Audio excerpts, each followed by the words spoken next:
Simula sa araw na ito, ako na si Xie Tingwan ang mamumuno bilang bagong CEO ng Hengyu Group. Ipopromote ng kumpanya ng buong lakas ang dating APP na Hun Lima. Sa loob ng 3 buwan, gagawin kong nangunguna dating APP sa merkado ang Han Lima. At sa loob ng 1 taon, hihigitan ng Hengyu ang Bingtian Group at magiging numero 1 tech company sa Hangzhou. Nabalitaan po namin na ang Hanlima APP ng inyong kumpanya ay puro mga aktor lamang ang gumagamit at wala talagang nagtatagumpay sa pakikipag-match. Totoo po ba ang balitang ito? President Xi, ikaw mismo ay hindi pa kasal? Paano magtitiwala ang publiko sa ginawa mong dating APP? Paano kung ako mismo ang gagamit ng Hun Lima para makipag-date at magpakasal? Sa loob ng 1 linggo, gagamitin ko ang Hun Lima para makahanap ng mapapangasawa, sa gayon ay mapatunayan kong mali ang mga chismis. Napakatapang talaga ni President Xi. Handa talaga siyang gawin ang lahat. Xie Tingwan, hindi mo na ako matandaan. Pero 10 taon na tayong magkakilala. Noong taong pumunta ako para mag-aral sa ibang bansa, nanakaw ang aking mga bagahe at wala akong ni isang kusing. May pinagdaraanan ka ba na problema? Gusto ko lang sanang humiram ng konting pera para tumawag sa telepono. May 10,000 dolyar ang card na ito. 6 na numero na 6 ang password nito. Sapat na to para sa gastusin mo sa loob ng ilang araw at para makontak ang embassy nyo. Xie Tingwan, ganito na lang ba kabilis ang desisyon mong magpakasal sa kung sino lang? Maganda ang binili nating mga screen. Pinapanood ko ang conference ng Hengyu. President Gu, ang malalaking screen na ito ay dapat gamitin sa pag-test ng mga nililinang nating AAA na mga laro. Pero ngayon ginagamit mo lang ito para panoorin ang conference ng Hengyu. Sayang naman ang kapasidad nito. At isa pa, may proyektong nagkakahalaga ng bilyon-bilyong dolyar na naghihintay para suriin ninyo. Hinihintay din ang pamumuno nyo sa pagtatayo ng Ning City, pero nanatili kayo rito ng kalahating oras para lang manood. Sa unang pagkakataon ko bilang CEO, medyo kinakabahan talaga ako. Mukhang puyat siya at may eye bags. Ano po? Alamin niyo kung sino ang nagpakalat ng mga negatibong balita laban sa Hengyu, sisiguraduhin kong babagsak siya at mawawalan ng pera. Hindi naman sa ganoon, President Gu. Hayaan na natin silang mag-away sa negosyo dahil tayo naman ang makikinabang sa huli. At isa pa, bantayan mo ang mga kaganapan kay Xie Tingwan dahil ako lang ang dapat na magpakasal sa kanya. Sa unang pagkakataon na maging CEO, kinakabahan talaga ako ng konti. President Xie, talaga bang magpapakasal ka para sa kumpanya? Dapat kong talunin ang iSuite CEO na si Gu Jingyi para maging pinakamayamang babae sa Hangzhou. Ano lang ba ang pagpapakasal? Sige po, President Xie. Hahanap ako para sa inyo ng 1 taong mahirap lang at madaling kontrolin. Sige, gawin mo na.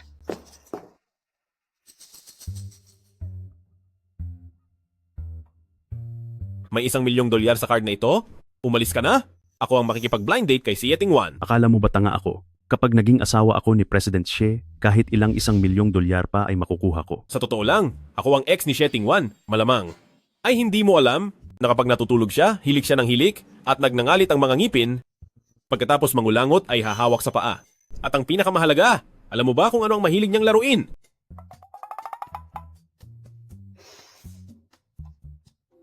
Alam mo na yon? Walang makakatiis sa kanya. Pero iba ako, mahilig ako sa hirap. Yung pakiramdam na masakit pero masaya, mahirap intindihin ng normal na tao. Bakit dalawa sila? Mahilig akong nasasaktan. Yung pakiramdam na may sakit at ligaya, mahirap intindihin ng karaniwang tao. Bakit may 2 tao? Hello, ako si Xie Tingwan, 26 na taong gulang, may master's degree sa computer science, wala na akong mga magulang, minana ko ang kumpanya ng pamilya namin, may sariling bahay at kotse, hindi ka lugi kung ako ang magiging asawa mo. Ngayon, ikwento mo naman ang tungkol sa iyo. 28 taong gulang na ako, 0 ang ipon, walang kotse o sariling bahay, pero mayroon akong isang luma at ginagamit na motor. At sa ngayon sa labas ng syudad lang ako nangungupahan, wala ring permanenteng trabaho. Ngayon ay nagbubuhat lang ng hollow block sa construction site. Bakit ang hirap mo na nga? Ang taas pa rin ng bilib mo sa sarili mo? Lagot? Naghihinala na siya sa akin. Bilib din naman ako sa sarili ko. Mukhang bagay pala tayo. Kung wala ka namang tutol, habang hindi pa nagsasara ang opisina, tara na at magpakasal.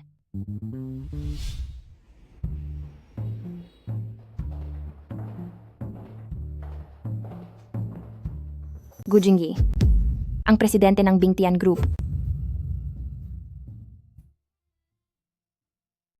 Gu Jingyi, CEO Bingtian Group. Parehong pangalan pero magkaiba ang tadhana. Siya ay tinitingala bilang pinakamayamang tao sa Hangcheng, habang ako naman ay isa lamang simpleng trabahador. Huwag kang mag-alala, tatalunin ko si Bingtian Group at magiging asawa ako ng pinakamayamang tao sa Hangcheng. Asawa ng pinakamayamang tao sa Hangcheng. Sa totoo lang, ikaw na iyon ngayon. Bakit ka tumatawa? Hindi ka naniniwala sa akin? Hindi, naniniwala ako. Naniniwala akong siguradong kaya mo yan. Mabait ka rin palang tao. Huwag kang mag-alala, hindi kita ikukulong sa akin. Kapag lumipas na ang gulo sa APP, magdidiborsyo na tayo agad. Ang marriage certificate ay isang mahalagang dokumento. Mas mabuti pang ako na ang magtago nito. Sige na nga, tungkol naman sa diborsyo, pag-usapan na lang natin iyon sa susunod. May mas mahalaga tayong kailangang gawin ngayon. Tara.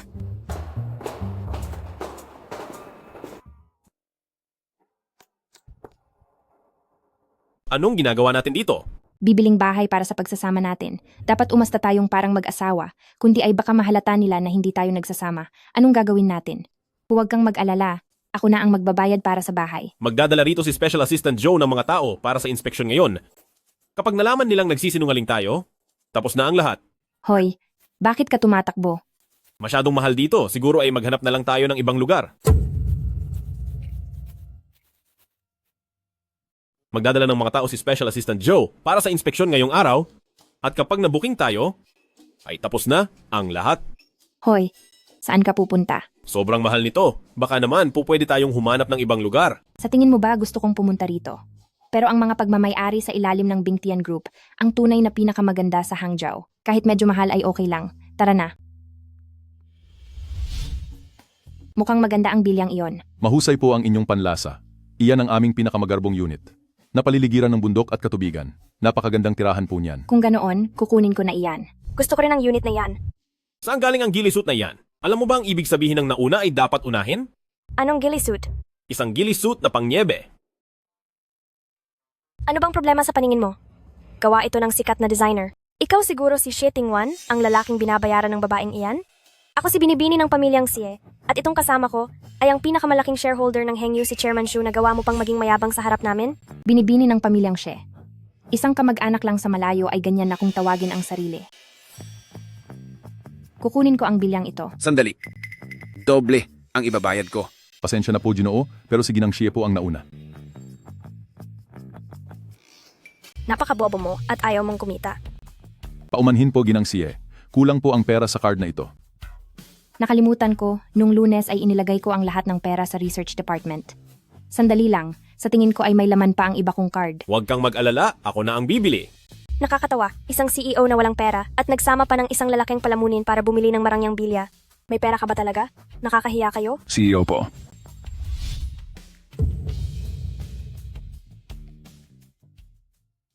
CEO. Ano? CEO? Tingnan mo, hindi na nakakapagtakang mataas ang benta ng mga ito dahil sa pagtawag ng CEO, tuwang-tuwa talaga ang mga tao. Dapat lang po. Dapat lang. Iyon po.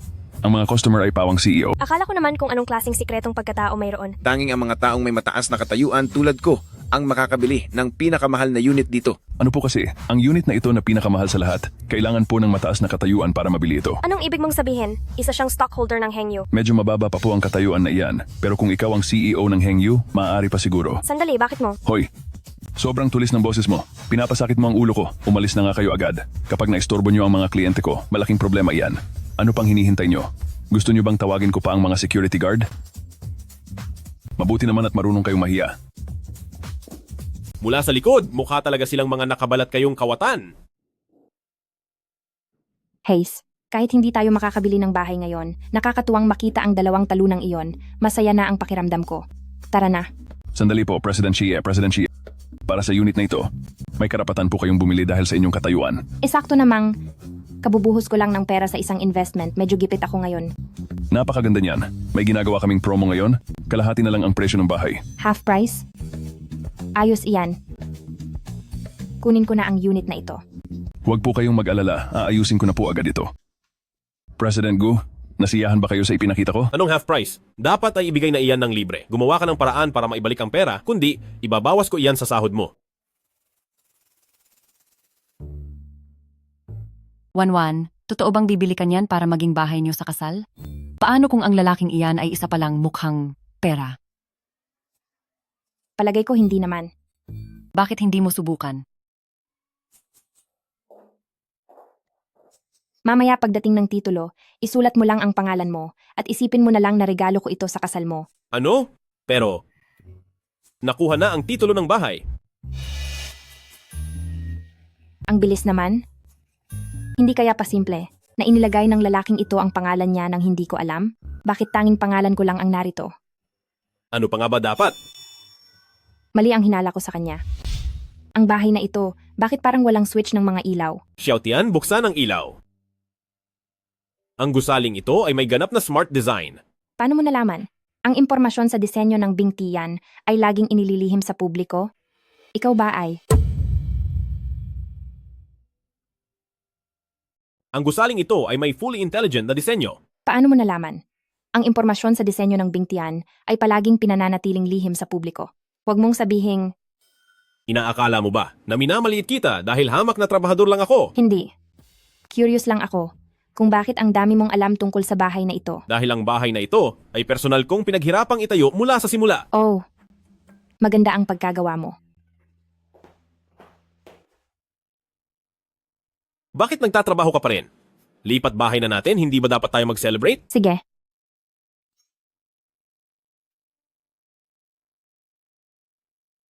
Seryoso ba, Wanwan? CEO ka na, pero bakit subsub ka pa rin sa trabaho? iba ako sa ibang mga CEO. Tatalunin ko si Gu Jingyi at magiging pinakamayamang babae ako sa Hangcheng. Halika, huwag ka lang tumulala dyan para sa pagtalak sa Gu Jingyi at pagiging pinakamayaman sa Hangcheng. Cheers! Tama, talunin si Gu Jingyi at maging pinakamayaman sa Hangcheng galingan mo.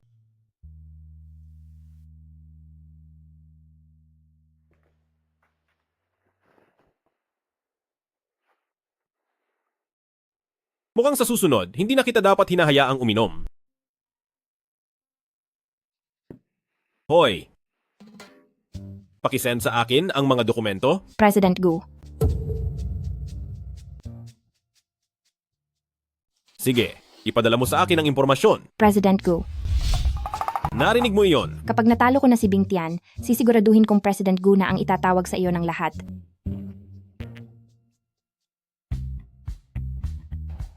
President Gu, ito po ang listahan para sa investment reception. Xie Tingwan. Opo, kasama po si Madam sa listahan ng mga inanyayahan. Sa palagay ko ay hindi na ako pupunta sa reception na iyon. Po? Hindi po. Kayo po si Presidente ng Kamara ng Komersyo. Mukhang hindi po iyan maaari. Sa bagay, ganito na lang. Ang mobile game project ng Luotian Company, ibigay mo sa kumpanya ni Madam. At dapat ang oras ng meeting ay kasabay mismo ng reception. Para lang hindi malaman ni Madam ang tunay ninyong pagkakakilanlan sa reception, ibibigay niyo po talaga ang napakalaking project na ito sa kanya? Hindi mo ba naramdaman na ito ay isang perpektong plano? Opo, talagang perpekto po. Wala talagang makakatalo sa aming President Gu. Hulaan mo kung ano ang magandang balitang narinig ko ngayon. Ano yon? Bukas, pupunta ako para pag-usapan ang project ng Lushan na mobile game. Sa paunang bayad pa lang, mababawi na natin ang pera para sa King of the Building. Talaga? Napakagandang balita niyan. Congratulations sa iyo. Kaso lang, ang oras ng meeting na ito ay kasabay ng investment reception. Gusto ko pa sanang pumunta doon para makakuha pa ng maraming projects. Hi, sa ganda ng project na iyan, huwag mo na alalahanin ang reception na iyon. Sa bagay, tama ka. Hindi ko dapat ipagpalit ang sigurado sa hindi sigurado.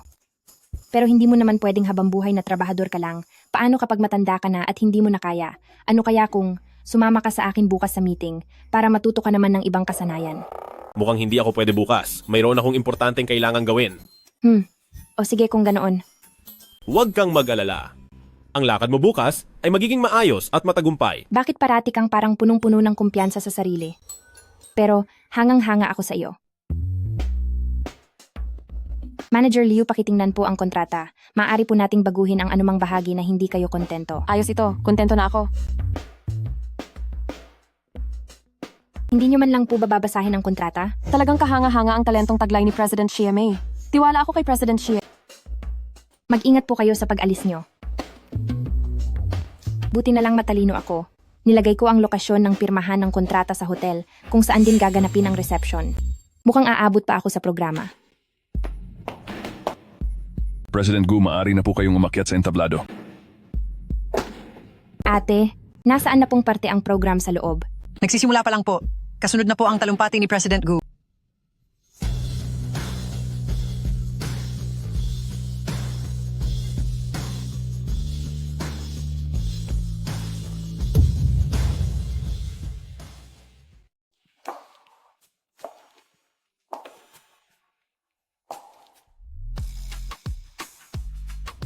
Gu Jingyi, ikaw ba talaga si President Gu? Hoy! Walang problema sa mikropono. Anong ginagawa mo rito? Hindi ba may kakausapin ka? Dapat ako ang nagtatanong niyan sa iyo. Anong ginagawa mo rito? Hindi mo ba nakikita? Nagpa-part-time ako rito bilang sound engineer. Hindi ba siya yung lalaking nagbebenta ng bahay? Bakit siya nagsasalita doon? Nag-part-time siya bilang MC. Magkasama kami sa iisang group chat para sa part-time jobs. Huwag mo na masyadong pagurin ang sarili mo para lang sa pera. Ganito na lang, pumasok ka sa kumpanya ko bukas at bibigyan kita ng sahod. Hindi ko kailangan ng sahod. Mukha ba akong taong walang konsensya? Halika na, tutulungan ka ni ate na kumita ng pera. Ako ang bagong presidente ng Hengyu, si Xie Tingwan sana, ay magkaroon tayo ng pagkakataong magkatrabaho. Kung gusto mong makipagtulungan sa amin, dapat mong ipakita ang katapatan mo. Narito ang lahat ng alak na ito. Kung gaano karami ang maiinom mo, ganoong karami rin ang magiging order namin sa inyo. Uminom ka na. Pareho kami ng gusto. Kung gaano karami ang iinumin mo, ganoong karami ring orders ang ibibigay ko.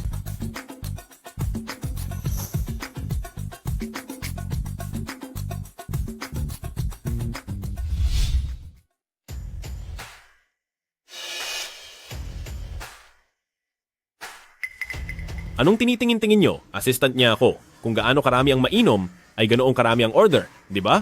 Ang isang basong ito, gaano karaming order ang kapalit? 10 milyong dolyar.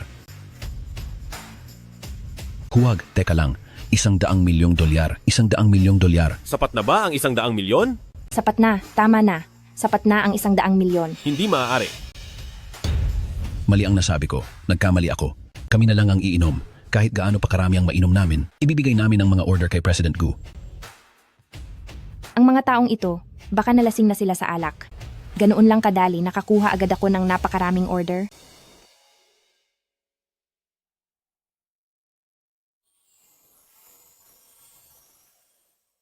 Gulo-gulo na ang buhok ko. Sino ka ba? Ako ang asawa mo. Asawa? Ulitin mo nga ang tawag mo. Asawa ko. Mabuti naman, mahal ko.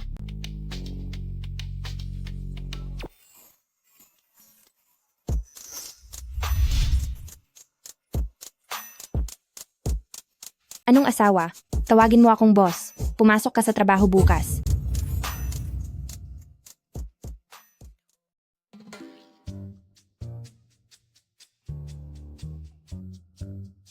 Ikaw? Nandito ako para sa posisyon ng assistant ng presidente. Nakakatawa ka.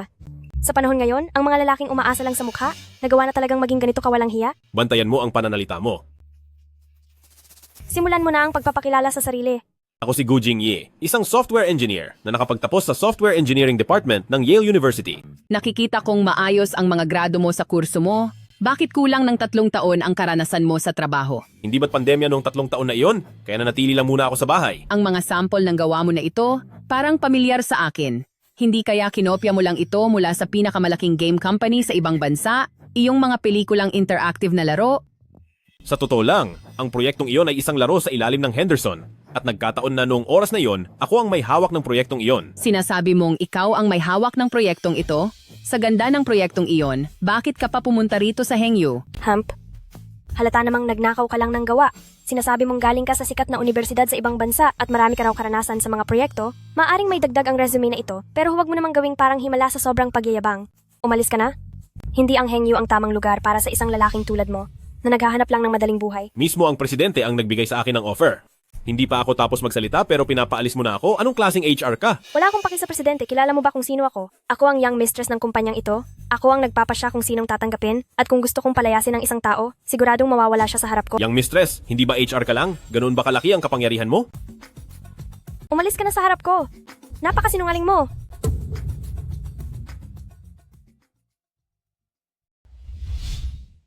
President Xi,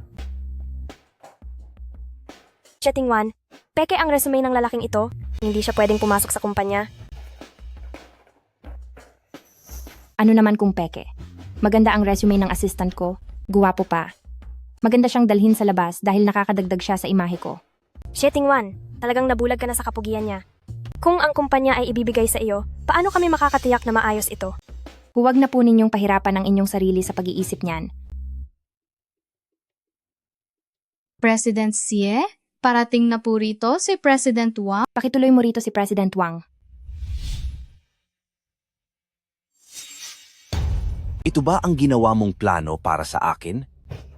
President Wang, maghuminahon po kayo. Siguradong gagawa ang kumpanya namin ng mas maayos na bersyon para sa inyo. Wag na. Wala na akong oras na aksayahin sa'yo. President Wang. Ano? Pati ang pag-alis ko, pipigilan niyo pa. Hindi po. Pakinggan niyo muna ako. President Wang, baka naman pwede niyo akong bigyan ng ilang minuto para pakinggan ang plano ko. Assistant ka lang naman. Anong klaseng plano naman ang maiisip mo? President Wang, baka pwedeng bigyan niyo ako ng ilang minuto para pakinggan ang plano ko. Isa ka lang assistant. Anong klaseng plano naman ang maiisip mo? President Wang, ang inspirasyon ko sa disenyong ito ay galing sa barok. Karamihan sa mga mobile games ngayon ay mas nakatuon sa future tech feel na parang cyberpunk, pero sa tingin ko kung isasama natin ang baroque style, mas maganda nating mabubuksan ang lokal na merkado natin. Ito ang buong ideya ng aking panukala.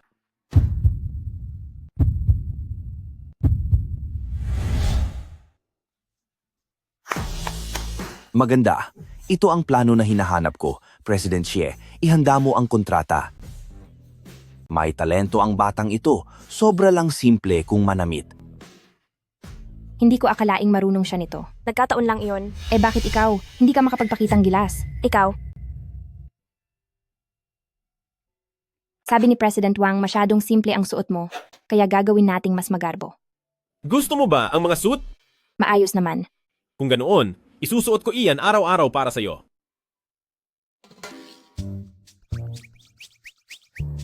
Anong ibig sabihin ng senyas na iyon? Magkakilala ba kayo? siya kaya ay... Siya po ang boss ko. Dati akong nagtatrabaho rito. Sige po, boss. Ituloy nyo na ang ginagawa nyo. Ang galing mo pala at maraming talento, marunong mag-labor, marunong gumawa ng plano, at marunong din gumawa ng damit. Dahil dyan, bibigyan kita ng maraming damit. Mamili ka na.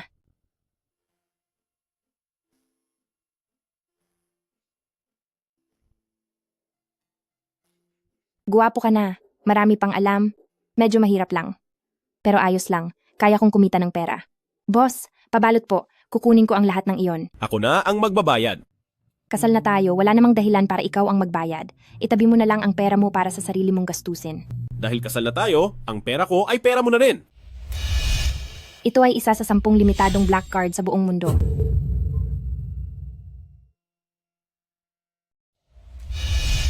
Ito ay isa sa 10 black card lamang sa buong mundo. Oh, kasi ano? Sticker lang yan sa card?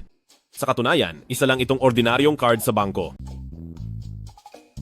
Galing din ito sa puso niya. Tatanggapin ko na lang pero hindi ko naman gagamitin.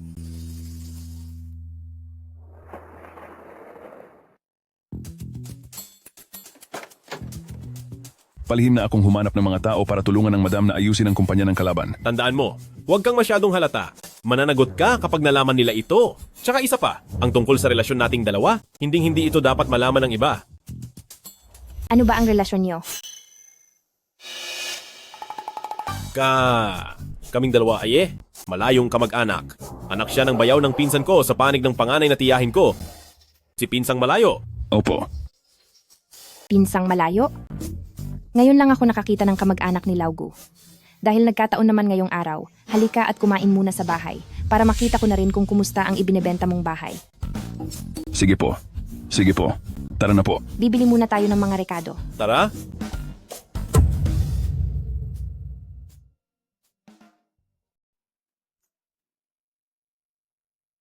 Huy, Jingyi, alam mo ba kung nasaan ang palengke rito? Oo naman, alam ko. Kaya lang, ang alam kong lugar ay nasa ilalim ng konstruksyon. May alam din ako. Pero ang alam kong iyon ay kasalukuyan ding inaayos. Sige, sa labas na lang tayo kumain. Sige po. Tara. Ang restaurant na ito ay para sa private cooking. Ang mga chef dito ay mga eksperto mula pa sa orihinal na pangkat ng mga royal banquet. Nabalitaan ko lang din ito, at ito ang unang beses ko rito. Paumanhin po. Puno na po ang aming mga reservation para sa araw na ito. Hala, kailangan ba ng reservation? Ang sosyal na talaga ng mga restaurant ngayon. Lipat na lang tayo sa iba. Ayos lang, ako ang taya. Huwag na magpilit. Hindi nga tayo makapasok. Huwag mong kalimutan na marami na akong naging trabaho noon. At nagtrabaho na ako rito bilang tagahugas ng plato. Ang boss dito ay binigyan ako noon ng isang special coupon. Hindi lang ito malalampasan ng reservation. May kalahating presyo pa ito. Mabuti naman kung ganoon. Pakitingin naman po nito kung magagamit pa ba ang coupon na ito. Idilat mo ang iyong mga mata at tingnan ng mabuti, ito ang Bishanj. Hindi kami kagaya ng ibang restaurant na nakikita lang kung saan-saan anong mga discount promo ang pinagsasabi mo. Kung hindi nyo kayang kumain dito, lumayas na kayo. Bakit ganyan ka magsalita? Bakit mo kami minaliit ng ganyan? Kung ano ang katayuan nyo sa buhay, iyon din ang magiging trato ko sa inyo. Umalis na kayo. Baka madumihan nyo pa ang sahig na kalalampaso ko lang. Anong nangyayari rito? Manager, tignan nyo po ang tatlong ito. Halatang mga manloloko at gustong kumain ng libre.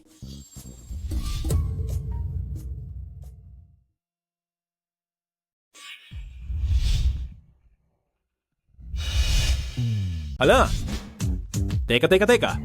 Hindi ba tinulungan ko lang naman kayong maghugas ng maraming plato noon? Hindi nyo na kailangang maging ganito kagalang.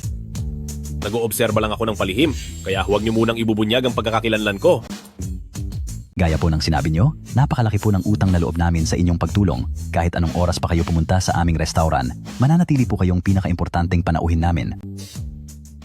Manager, wala naman siyang appointment at mukhang wala pang pera. Bakit siya pinapayagang kumain sa ganito kagandang klase ng restaurant? Sino ang nagbigay sa iyo ng lakas ng loob na magsalita ng ganyan? Magbitiw ka na sa trabaho at lumayas ka rito. Hindi naman po kailangang umabot sa ganoon. Ang empleyado po ay sumusunod lamang sa mga patakaran ng establishmento. Opo, tama po ang sinabi nyo. Heto, magpasalamat ka agad sa kanila. Pasensya na po. Kung ganoon, pakitingin naman kung magagamit pa ba ang special voucher na ito. Pwede po, habang buhay nyo po itong magagamit. Sige po, dito tayo. Oy, Young Master Gu? Ang laking pagkakataon naman. Halika. Sige na, tara na, pumasok tayo. Mga pare, tingnan nyo kung sino ang dumating.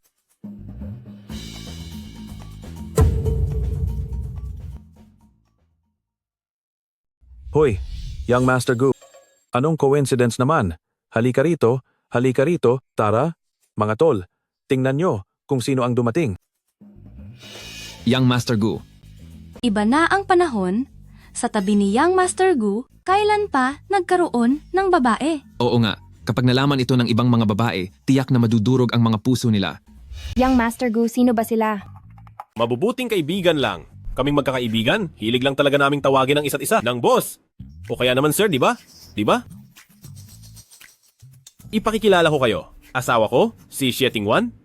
Nagtatrabaho ako ngayon sa kumpanyang Hengyu bilang assistant niya. Asawa? Kailan ka pa nagpakasal? Bakit si mga tol ay walang kaalam-alam tungkol dito? Oo nga naman. Assistant? Hindi ba dapat nasa bingtian ka? Ang asawa ko ay isang executive president ng Hengyu. Ang antas niya ay malayo sa ating mga karaniwang tao. Karaniwang tao? Pare-pareho lang naman tayo. Walang pinagkaiba kahit sino ka pa. Sige po, basta hindi po kami kinahihiya ni sister-in-law, ayos na. Sakto, sabay-sabay na tayong kumain. Opo, sister-in-law. Halika po. Rito kayo maupo sa gitna. Sister-in-law. Tama po.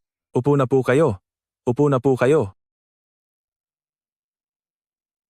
Anong trabaho ninyong lahat? Isa akong polymer materials engineer. Napakagaling naman. Huwag kang maniwala sa kanya. Pampakilig lang ang mga sinasabi niyan, kahit ano pang engineering ang sabihin niya. Sa kalsada lang naman siya nagkakabit ng film sa mga cellphone.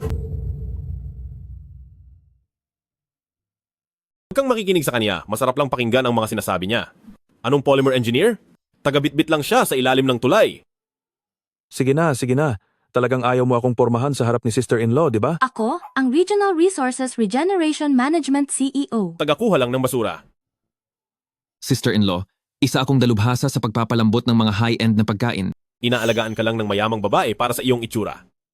Young Master Gu, ibinuko mo kaming lahat. Wala ka man lang iniwan sa amin sa harap ni sister-in-law. Paano na ang reputasyon namin? Magkakaibigan naman tayo.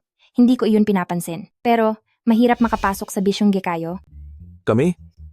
Lahat kami ay nakapagtrabaho na rito bilang tagahugas ng plato. Tama, kaming magkakaibigan na nakapagtrabaho na rito nakapagtrabaho bilang ng mga mga tagahugas ng tagahugas ng plato. plato. Tama.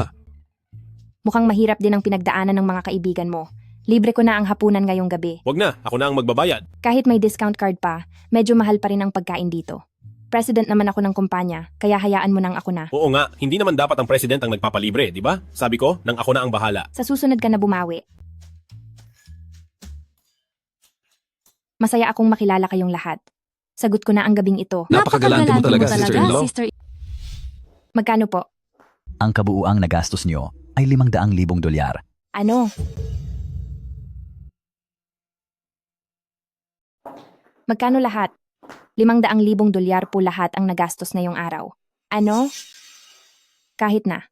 Kahit na ginamit ko na yung half-price discount coupon, 250,000 dolyar pa rin? Opo, ma'am. Sige lang, wag mataranta. Normal lang ito. Hindi ko pwedeng ipakita na kahit isa akong CEO, ay wala naman talaga akong ganoon kalaking pera. Naaalala ko na ang Bishunj ay may paraffle at may chance na maging libre ang lahat. Wala naman po kaming ganoon. Dito sa Bisyongge, wala pa kaming ganoong klase ng promo. Baka po nagkakamali kayo, sir. Ilang araw ka pa lang ba dito? Bakit ganyan ka magsalita? Ilang taon na po ako dito, pero wala pa po akong nababalita ang may pa-free meal kami dito. Meron. Nakalimutan ko lang po dahil sa sobrang busy. Basta umabot sa 100,000 dolyar ang bill, may pagkakataong manalo para maging libre ang lahat, medyo mababa lang talaga ang tsansa. Sige, susubukan ko. Isang beses lang. Sige po. Wow, nanalo po kayo. Kayo ang kauna-unahang customer na nanalo dito sa amin. Talaga? Nanalo tayo. Napagtanto ko na basta kasama kita, nagiging napakaswerte ko. Mananatili kang maswerte habang buhay.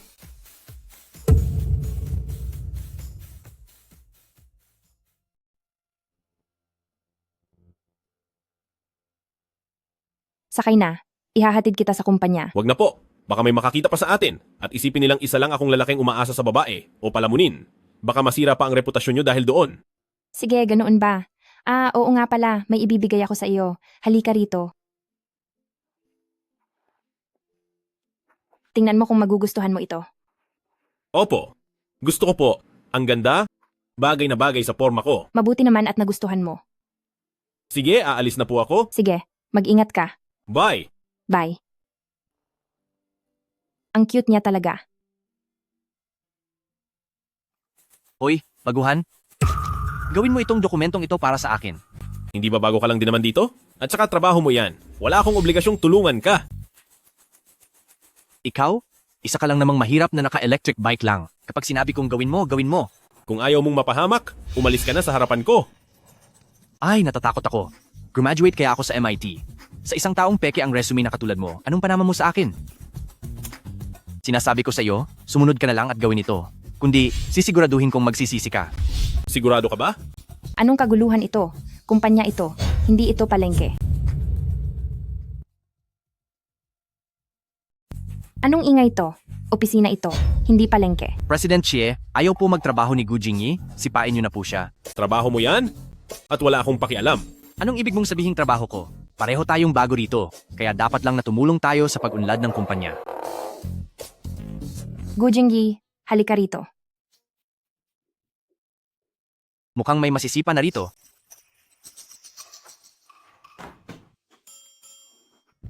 Hulaan niyo kung ano ang balita ko. Anong balita? Balita ko. Ang asawa ni President Xie ay narito lang sa opisina natin. Ano? At sabi nila, isa siya sa mga bagong dating noong Lunes. Ang mga pumasok noong Lunes ay sina Liu Zihao at Gu Jingyi, hindi kaya? Sa tingin ko, ang asawa ni President Xie ay siguradong galing sa mayamang pamilya. Hindi lang mayaman, dapat magaling din ang pinag-aralan at maayos na tao. Zihao, ikaw ba ang asawa ni President Xie? Ayos to. Siguradong masisipa na si Gu Jingyi.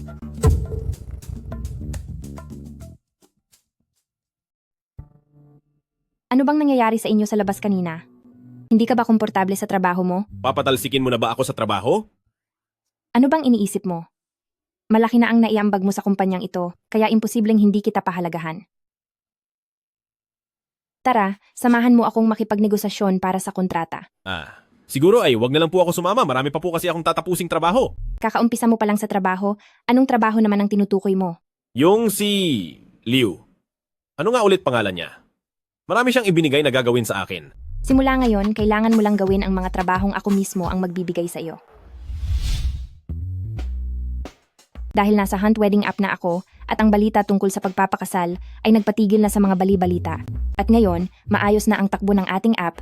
Ang susunod nating gagawin ay ang paggamit ng kwento ng kasal ko bilang tema para makagawa ng marketing plan upang mas lalong makilala ang ating app. Kung mayroon kayong mga magagandang suhestiyon, huwag kayong mahihiyang magsabi. President She, pwede po tayong gumawa ng mga commercial o kaya naman ay mga short video kung saan gagawin namin kayong celebrity couple. Huwag na lang, ayaw kong lumabas siya sa camera. Sa marketing na ito, mas magfo-focus tayo sa mga artikulo. Kung artikulo po ang basehan, mas mainam kung madalas nating ma-interview si Liu Zihao.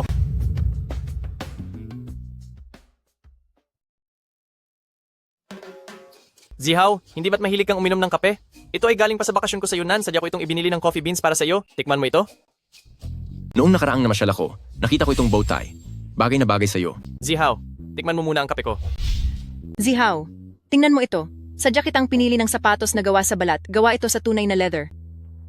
Zihaw, mukhang masyadong nakakapagod ang trabaho mo. Ako na lang ang tatapos nito para sa'yo. Ay naku, nakakahiya naman. Huwag po kayong magmadali. Pila-pila lang tayo. Zihao, tungkol ito sa isinusulat nating plano. Gusto ko sanang marinig ang kwento kung paano kayo nagkakilala ni President Xi. Totoo bang nagmadali kayong magpakasal? Kami ni President Xi ay nagpakasal ng mabilisan. Iyon. Maling tao yata ang kinakausap nyo. Ako ang tunay na asawa ni President Xi. Gu Jingyi, baka naman hindi ka pagising? Nananaginip ka pa ba? Naghahangad ka ng imposible? Ang asawa ni President Xi ay siguradong ang ating si Zihao na isang matalinong graduate. Ikaw na isang mahirap na pati resume ay kailangang dayain. Dapat ay magpakasal ka lang sa janitor na ang sweldo ay 3,000 dolyar. Hindi mo deserve ang ating si President Xi. Idilat mo ng mabuti ang mga mata mo at tingnan ito. Ang relo ko ay galing sa Patek Philippe. Siguro ang relo mo ay nabili lang ng mura online, no? Saan mo nakukuha ang kapal ng mukha mo para sabihing asawa ka ni President Xi? Patek Philippe? Naglalakad-lakad ka na may suot na peking relo, hindi ka ba nahihiya sa ginagawa mo? Anong ibig mong sabihin? Gu Jingyi, sabihin mo na lang kung nagagalaiti ka sa inggit. Si Zihao ay galing sa mayamang pamilya, kaya paano siya magsusuot ng peking relo? Ikaw na puro mumurahing gamit lang ang suot, nakakita ka na ba ng tunay na relo? Kung hindi ka naniniwala, pwedeng pumunta tayo sa shop para ipasuri iyan. Tara na, hindi kami natatakot sa iyo. Zihao, hindi kaya ang relo mo ay talagang peke lang? Paano mangyayari iyon? Masyadong mahalaga ang oras ko. Wala akong panahon para makipaglaro sa kanya.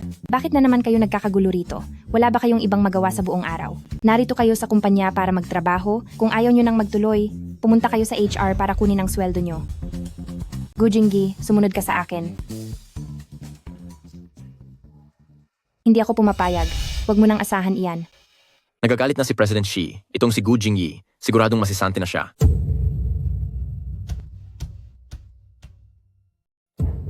Sa ilalim ito ng manor ni Bing Tian, hindi ako pupunta doon para sa ating prenup photoshoot. Pero ang bahay nyo kay Bing Tian, ay binili nyo naman, di ba? Iba naman yon. Ang pagbili ng bahay mula kay Bing Tian ay patunay ng aking katayuan. Pero kung sakaling sa manor ni Bing Tian tayo kukuha ng litrato, mapapatunayan lang noon na pati ang panlasa ko ay hindi ko malalampasan ang sa kanya. Kahit hindi ko maintindihan ang logic mo, ibibigay ko ang gusto mo.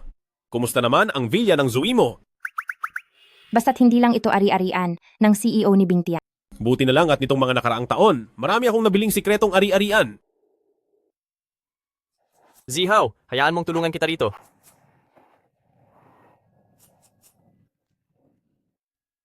Sa susunod na makikipag-date ako kay Tingwan, siguradong pupurihin kita sa kanya.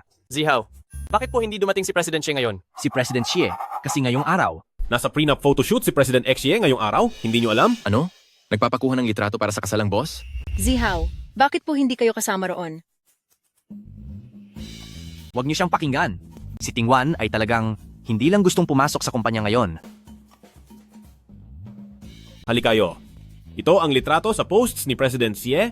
Kasalukuyan siyang nasa villa ng Zui mo para sa kaniyang photoshoot. Posible bang wala ka man lang WeChat account ni President Xi? Hindi kaya. Wala ka man lang WeChat ni President Xi? Siyempre meron ako. Ayoko lang na maabala ninyo si Tingwan. Para sa pictorial ng kasal lang ito. Pictorial ng kasal? Dapat ay nandoon ang asawang boss, di ba? Pupunta na ako ngayon. Hoy! Liu Zihao, hindi pa kami nakapunta sa villa ng Zui mo. Kaya naman, maaari mo ba kaming isama para makakita ng bago? Oo nga, Zihaw. Mag-uuwian na rin naman. Lapit na ang dismissal. Isama mo na kami para makita ang mansyong iyon. Kasama iyon sa top 10 na pribadong mansyon sa Hangcheng. Zihaw, isama mo naman kami doon. Pero, ano kasi? Huwag mong sabihing, hindi ikaw ang bida sa kasalang ito. Siyempre ako ang bida. Sige, isasama ko kayo.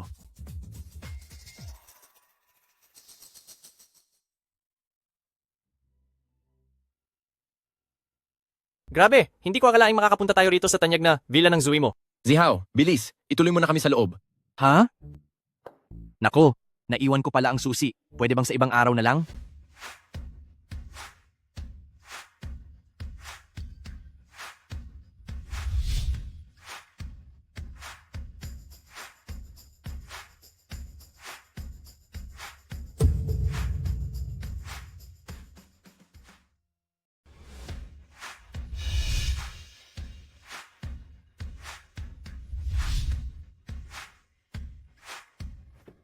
Zihaw, hindi naman kaya na hindi mo talaga asawa si President Xie? Ay naku, kung hindi si Zihaw, sino pa ba? Posible bang yung hampas lupang si Gu Jingyi ang asawa niya? Pero may door card si Gu Jingyi. Si Gu Jingyi ay assistant lang ni Tingwan. Natural lang na may door card siya, di ba? Sa bagay, Iba talaga si President Xie. Pati pagkuha ng wedding photos ay sa ganitong marangyang resort ginagawa. Dapat lang. Ang wedding photos namin ni Tingwan ay kailangang kunan sa pinakamagandang lugar. Kundi, dalhin mo kami kay President Xie, kaysa palakad-lakad lang tayo rito nang walang patutunguhan. Huwag tayong magmadali. Baka naman hindi mo alam kung nasaan ang dressing room ni President Xie. Paano namang hindi ko malalaman? Sumunod kayo sa akin.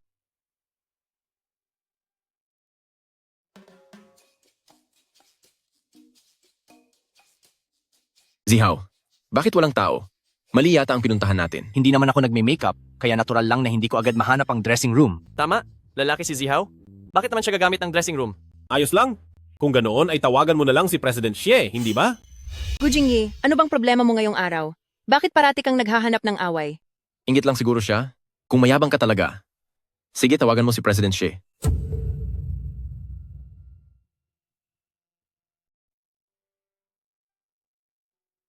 Hello, President Xie? Nasa villa na kami ngayon, pero hindi namin mahanap ang daan. Pwede mo ba kaming sunduin dito? Sige, i-share mo ang location mo.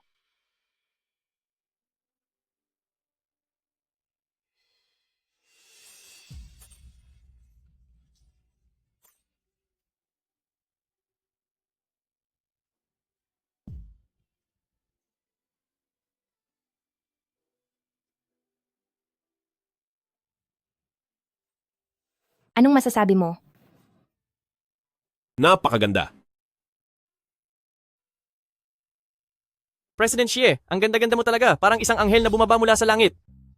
Nagagawa nga talaga ni Gu Jingyi na tawagin si President Xie para lumabas. Assistant si Gu Jingyi ni President Xie, hindi ba't normal lang natawagan niya si President Xie? Tulala ka na? Bakit hindi ka makapagsalita?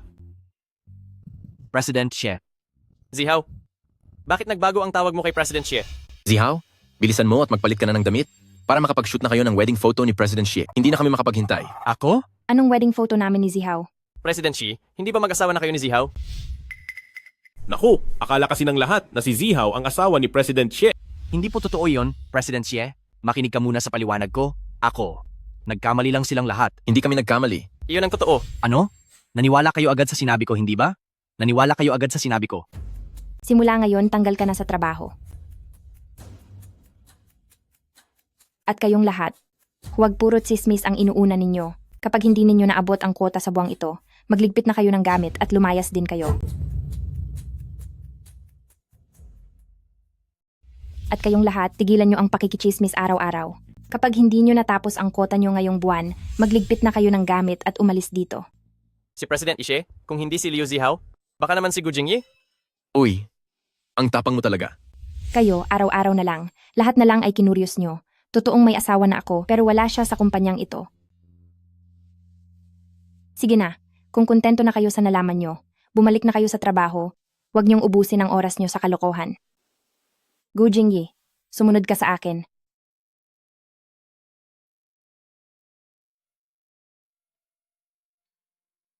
Bakit parang malungkot ka? Inaapi ka ba nila kanina? Ako ang bahala sa iyo. Sa bagay, hamak na trabahador lang naman ako noon. Hindi ako nababagay kay President Xie. Walang kinalaman ang estado sa buhay rito. Kung pakiramdam ko ay hindi tayo bagay, hindi ako papayag na magpakasal sa iyo. Huwag kang mag-alala. Pagkatapos makalampas ng kumpanya sa pagsubok na ito, makikipaghiwalay na ako sa iyo? Ang humiling pa ng formal na pagkilala ay masyado ng kawalan ng isip. Huwag kang magsalita ng ganyan. Alam mo namang bago pa lang ako sa posisyong ito at marami pa ring bumabantay sa bawat galaw ko. Mapapanganib ka kapag isiniwalat natin ang totoo. Natatakot akong gamitin ka ng mga kalaban ko laban sa akin. Hindi ako natatakot doon. Malapit ka sa akin, kaya natural lang na protektahan kita. Sa ngayon, kailangan muna nating ilihim ang tunay mong pagkatao para sa ikabubuti natin. Sige, itatago ko ng maigi ang totoo kong pagkatao.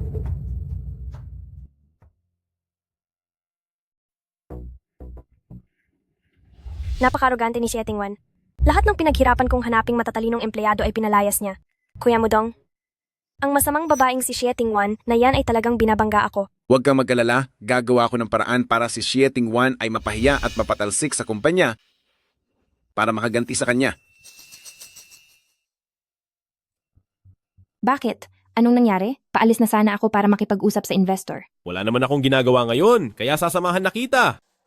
Siguro kung hindi ko siya isasama, baka mawalan siya ng kumpiyansa. Sige, sabay na tayo.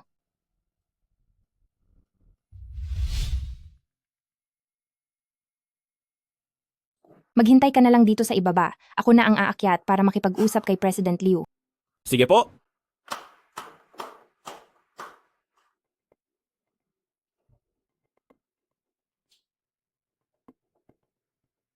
Hello!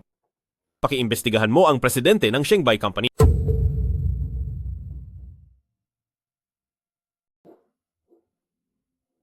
President Liu. Magandang araw po. Ako po ang Executive CEO ng Hengyu Group, si Sheting Wan. Nakausap ko na po kayo sa telepono noon tungkol sa proposal para sa new energy system. Naaalala niyo pa po ba? President Cheo, halika. Maupo ka. Ay nako, President Che. Mukhang hindi maganda ang kalagayan ng Hengyu ngayon. At narinig ko rin na ikaw at ang pinakamalaking stockholder nyo ay may pinag-aawayan. President Liu, mga sabi-sabi lang ang mga iyon. Pag-usapan na lang po natin ang tungkol sa ating proposal. Oo talaga. Siyempre, kailangang dahan-dahanin natin ito. President Liu, nandito ako para pag-usapan ang negosyo natin. Siyempre, sa ganitong klase ng partnership, dapat itingnan muna natin ang personal nating ugnayan. President Liu, dahil mukhang ayaw nyo namang makipag-ugnayan sa negosyo, aalis na lang po ako. Sandali, huwag kang magmadali. Anong ibig sabihin nito? President Xie, huwag kang maging mapagmataas. Kung papasayahin mo ako, iyong puhunan, pati ang proposal na ito ay wala na magiging problema. Lumayas ka. Bitawan mo ako. President Xie, huwag kang umalis. Bitawan mo ako. Tatawag ako ng 911.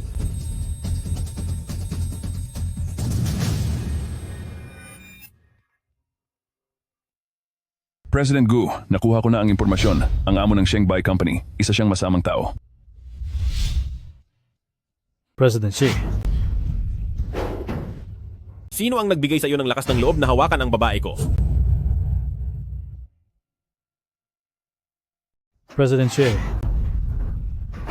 Sino ang nagbigay sa iyo ng lakas ng loob na hawakan ang babae ko? Sino ka bang walang hiya ka? Ako. Sino ako? Ipapaalam ko sa iyo ngayon kung sino ako. Huwag kang gagawa ng masama. Maayos ka lang ba? Maghintay ka sa labas.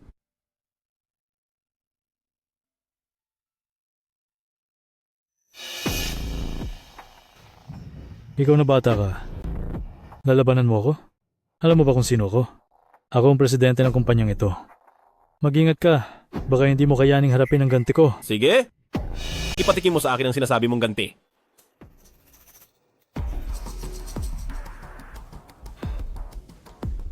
Putulin ang daloy ng pondo ng Shanghai Company at saka i-blacklist ng habang buhay ang Shanghai Company. Puputulin ang daloy ng pondo ko? Akala mo ba ikaw si Gu Jingyi? Puputulin ang daloy ng pondo ko? Hello? Masama ang balita, President Liu. Patuloy na bumabagsak ang stocks ng kumpanya, Bingtian Group ay nag-anunsyo ng total ban laban sa atin? Anong sabi mo? Ulitin mo ang sinabi mo. President Xi, kasalanan ko ang lahat. Nabulag ako sa sariling pagnanasa. Handa na po akong lumuhod sa inyo.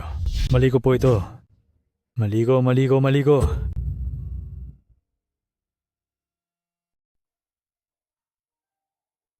Kayo ni Xie Tingwan.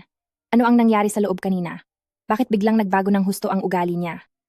Hindi ba nagtrabaho ako sa restaurant noon at hindi sinasadyang narinig ko ang mga masasamang gawain niya? May hawak akong ebidensya laban sa kanya, kaya siya natatakot. Ganoon pala.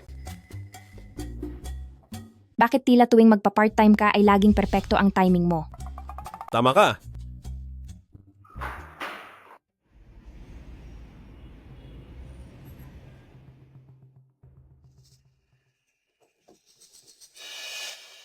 Anong tinitingin-tingin mo? Hindi ka karapat-dapat manatili sa kumpanya. Pirmahan mo na ito agad at umalis ka na rito. Bakit ko naman pipirmahan? Isa ka lang namang lalaking palamunin na inaalagaan ni Xie Tingwan. Ano bang ambag mo sa kumpanya? Sino ang nagbigay sa iyo ng lakas ng loob na pagsabihan siya? Sinaktan mo ako?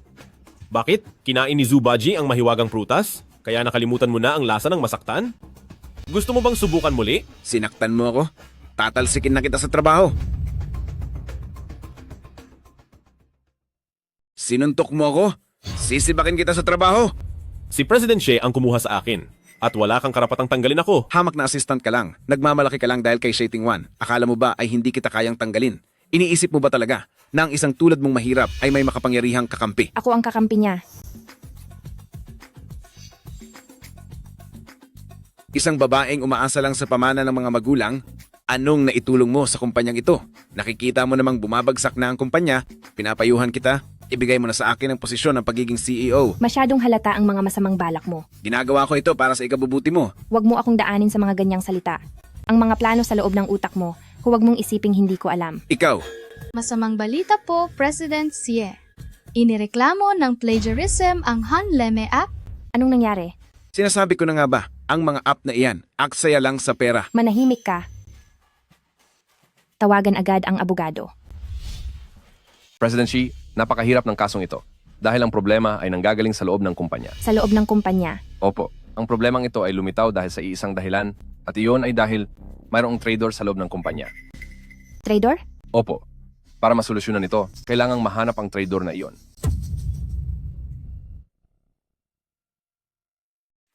Makinig po muna kayo. Itigil niyo muna ang lahat ng ginagawa niyo. Anong nangyayari dito? May kasamang napakaraming tao si President Xi. Huwag niyong sabihing may aarestuhin sila. May nagtaksil sa kumpanya, kaya ngayong araw ay susuriin ko ang lahat ng datos sa loob ng bawat computer sa opisina. Huwag kayong mag-alala, hindi ko pakikialaman ang inyong mga personal na gamit.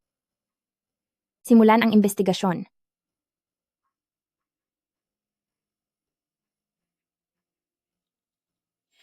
Hala, ang ginagawa kong plano, huwag niyo pong pakialaman yan. Hoy, teka lang. Ang mga rendering ko. Sayang ang trabaho ko buong umaga. Huminahon po kayo, doble ang magiging sahod niyo ngayong araw, at pagkatapos nito ay maaari na kayong umuwi. President Xie, matagal na po kaming empleyado sa kumpanyang ito at naging maayos naman ang lahat sa nakalipas na mga taon. Tama po si President Xi. Ang mga bago lang naman ang pumasok sa kumpanya at saka pa nagkaroon ng ganitong gulo. Si Gu Jingyi. Sigurado akong si Gu Jingyi yon. Mukhang peke pa ang resume niya noong simula pa lang. At kung pag-uusapan ang tungkol sa masamang intensyon sa kumpanya, siya ang pangunahin sa listahan. Magsalita ka lang kung may ebidensya ka na. Nahanap ko na kung saan nanggaling ang kumalat na impormasyon sa computer na ito. Sa computer po ni Gu Jingyi President Xie, hindi nga ako nagkamali sa hinala ko. Kung sasabihin ko sa'yo na, hindi ako, maniniwala ka ba sa akin? Nahanap ko na. Ang pinagmula ng leak ay mula sa computer na ito, ang computer ni Gu Jingyi. President Xie, tama ang hinala ko, di ba? Kung sasabihin kong hindi ako, maniniwala ka ba sa akin? Sasabihin mong hindi ikaw dahil ayaw mong umamin? Computer mo ito, imposible naman na may ibang gumalaw ng computer mo, di ba? Oo. Siguradong may gumalaw ng computer ko. Nabura lang ang mga lihim na file, pero hindi pa ito tuluyang nawawasak. Kaya, posible pa itong mahanap. Ilabas niyo agad ang mga CCTV footage ng kumpanya. President Xie, nasira po ang mga CCTV nitong mga nakaraang araw. Kasalukuyan pa po itong kinukumpuni. Lahat ng ebidensya ay itinuturo si Gu Jingyi. Ano pa bang idadahilan nyo? Tama. Lahat ng pinaghirapan namin ay nawalan na lang ng saysay. President Xie, tanggalin niyo na po si Gu Jingyi. Wala siyang dalang kundi gulo. Hindi tama na husgahan na lang siya agad. May paraan ka ba para mapatunayang wala kang kasalanan? Meron? Pero ang gusto ko lang malaman, nagtitiwala ka ba sa akin? Siyempre, nagtitiwala ako sa iyo. Sige, iyon lang ang mahalaga sa akin. President Xie, hindi kaya susubukan niyang sirain ang anumang ebidensya? Huwag kayong mag-alala. Na-recover ko na ang mga binurang file. Wala naman itong kasamang mga mahalagang impormasyon. At saka, nung ginamit ang file na ito, wala ako sa loob ng kumpanya. Magkasama tayong kumuha ng wedding photos. Naniniwala ako sa iyo. Nagtitiwala ako sa iyo. Ang usaping ito, kailangan pa rin nating solusyonan. Hindi nakuha ng kabila ang mga pangunahing datos. Ibig sabihin ay hindi nila ito pwedeng kopyahin. May kakilala akong mahusay na abogado. Matutulungan niya tayo rito. Hindi nakuha ng kabila ang mahahalagang impormasyon? Ibig sabihin nito ay walang posibilidad na may nangyaring nakawan ng gawa. May kakilala akong sikat na abogado na pwedeng tumulong sa atin? Huwag kang magmayabang. Isa ka lang namang maliit na empleyado. Paano ka naman makakakilala ng sikat na abogado? Sinabi mo pa, akala mo naman kung sino kang malaking tao. Kung may kakayahan ka talaga, ayusin mo ang problema. Hindi yung nagsasalita ka lang ng kung ano-ano rito. Sa loob ng 20 minuto, pumunta ka rito sa Hengyu. Hihingi ka ng tulong sa kaibigan mo, pero parang hindi naman ata tama ang pananalita mo. Masyado na kaming magkakilala, ganito talaga ang paraan ng pag-uusap namin, maikli at diretsyo, basta naiintindihan.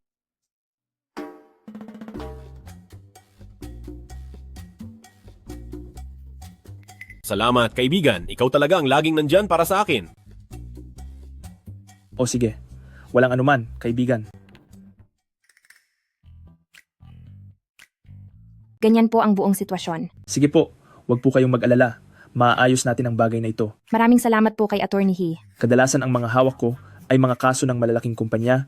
Ang kasong ito, para sa akin, ay napakadali lang na trabaho. Si Attorney He ay kilalang dalubhasa sa industriya. Magkano po kaya ang magiging bayad dito? Attorney He ay isang sikat na dalubhasa sa industriya. Magkano po kaya ang kailangang bayad para sa pagdalo nyo? Hindi na kailangang magbayad. Mabuting kaibigan ko si Jingyi. Maliit na bagay lang ang pagtulong na ito. Ngunit, hiwalay ang usaping negosyo sa pagkakaibigan, dapat ko po kayong bayaran. Magkaibigan na kami ng maraming taon, sapat na ang ilibre siya ng pagkain sa susunod. Tama. Kapag nilibre ako ni President Gu ng pagkain, siguradong mas tataas pa ang halaga ng bayad sa akin.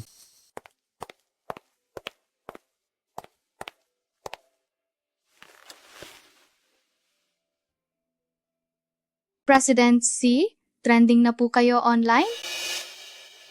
Tingnan niyo po. Alamin nyo kung sino ang nagpakalat nito. At saka, ano ba ang sinasabi ng mga tao sa comment section? Sinasabi po nila.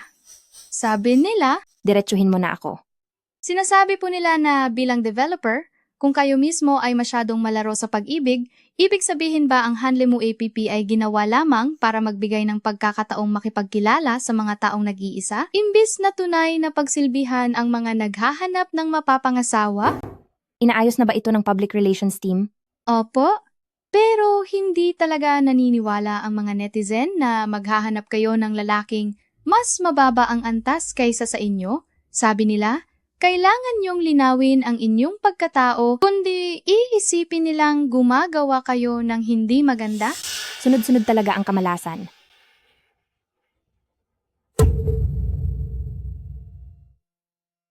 Ayusin nyo ito sa pinakamabilis na paraan. Tanggalin nyo ang trending news na iyan. Ngayong alas 3 ng hapon, kung hindi pa rin na itatama ang gulong ito, hayaan mong ang public relations team ang humarap sa consequences nito. Anong itatama? Mali lang ang narinig mo. Ang sabi ko ay magpahinga na.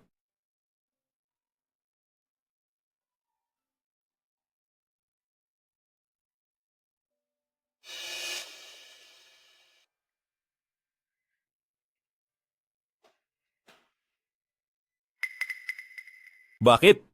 Alam mo ba, hindi lang ang mga litrato tungkol sa pagbili ng bahay ang naayos, pati ang issue tungkol sa pangungopya ay naresolba na rin. Alam ko na malalampasan mo rin ang anumang kamalasan.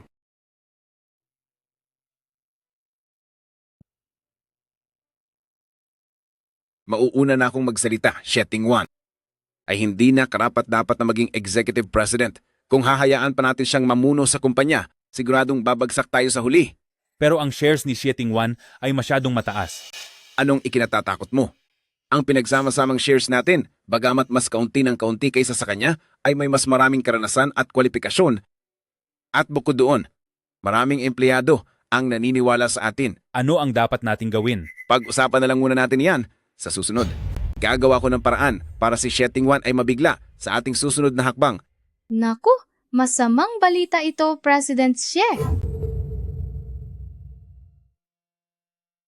Bukas na bukas din, humanap kayo ng taong tatapos sa kanya. Si Sheting Wan, ano ba itong ginagawa mo? Hindi mo ba nakikita na kasama ko ang mga shareholders na ito at mayroon kaming meeting dito? Sa akin ang kumpanyang ito, kaya pupunta ako kung saan ko gusto. Napakaswerte mo naman at masyado kang mayabang. Kung mayabang man ako, hindi ko na sana hinahayaang manatili kayo dito sa kumpanya ko para pag-usapan kung paano ako mapapatalsik. Shieting Wan, talagang hindi ka bagay na maging presidente. Isipin mo naman simula nang maupo ka, napakadaming gulo na ang dinala mo sa kumpanya. President Che, sabihin mo nga, ang ginagawa mong app na iyon, kumita na ba iyon? Nasa market na ba iyon? Ha? Chairman Shu, hindi mo kailangang maging gahaman sa pera. Ang pag-aaral at pag-aayos ng isang app ay talagang nangangailangan ng panahon at hindi ito para lang sa mabilisang kita na bigla na lang lilitaw. Ang layunin ng kumpanya ay kumita, hindi ang mangarap lang ng kung ano-ano. Siyempre naman, pero ang layunin ko ay hindi para sa mabilisang pera, kundi para sa pangmatagalang tagumpay. Pangarap mo lang ang lahat ng iyan. Ngayon, ang mga kabataan ay wala ng interes sa pag-aasawa, mahihirapan kang kumita mula riyan. Dahil nga sa ganoon, kaya nagpaplano ako na makipagtulungan sa mga tamang ahensya. President Che, masyadong mataas ang pangarap mo. Sa loob ng 6 na buwan, kung hindi maging maayos ang Hengyu, kusa akong magbibitiw sa posisyon ko bilang presidente.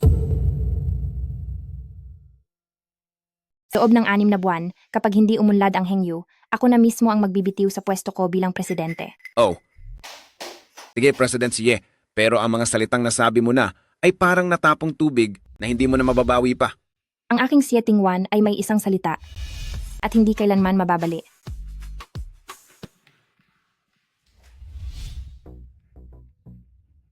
Huwag kang mag-alala. Para sa Shieting Wan na makuha ang kooperasyon ay hindi ganoon kadali. Siguradong hindi natin siya hahayaang magtagumpay.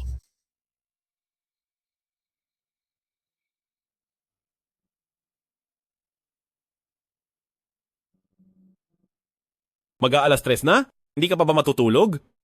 Hindi pa ako inaantok, mauna ka na pong magpahinga. Sasamahan kita. Huwag na po. Importante ang pagtulog. Matutulog din ako pagkatapos nito. Ayos lang? Hindi rin naman ako inaantok. Sasamahan na kita. Sige po kung ganoon. Matulog ka na kung mapagod ka. Sige. Magse-cellphone muna ako.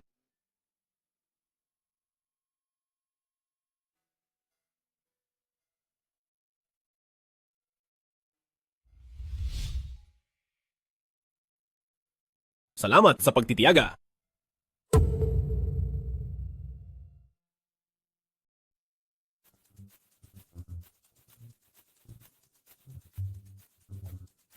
Hello President Zhang, ako po ang presidente ng Hengyu, si Shieting Wan, tungkol po sa software na nabanggit ko sa inyo noong nakaraan. Bakit parang minamalas ako? Bakit binababaan nila ako ng telepono kapag nalaman nilang ako ito? President Xie, siguradong pakana ito ni na Chairman Su at Xie Xingyue. Wala tayong magagawa. Pupunta na lang ako mismo para makipagkita sa kanila mamaya. Natalo agad bago pa man makapagsimula.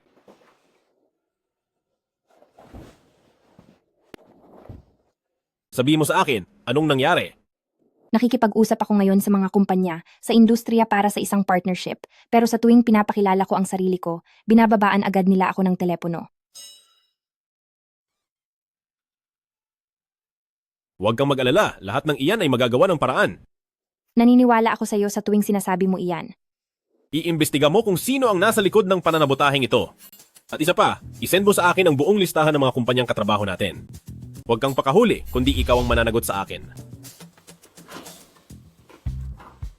Naisipan mo na bang makipag-partner sa Bingtian? Hindi. Ang kagustuhang talunin ng Bingtian ay hindi nangangahulugang hindi ka pwedeng makipagtulungan sa kanila. Minsan, ang pagtrato sa kanila bilang kumpanyang kapareha ay maaaring makabuti para sa ating kumpanya. Inanunsyo ko na sa harap ng lahat na tatalunin ko ang Bingtian. Sa tingin mo ba ang Bingtian ay makikipagtulungan pa sa akin? Maaaring hindi bale sa boss nila iyon. Sa huli, negosyo at kita pa rin naman ang mahalaga. Dahil pinili kong maging kalaban ang Bingtian, hindi ko sila basta-basta magagawang ituring bilang partner. Gawin natin ito. Palaging maganda ang swerte ko. Pakita mo sa akin ang listahan ng mga kumpanya. Hayaan mong pumili ako ng ilan, baka sakaling gumana ito.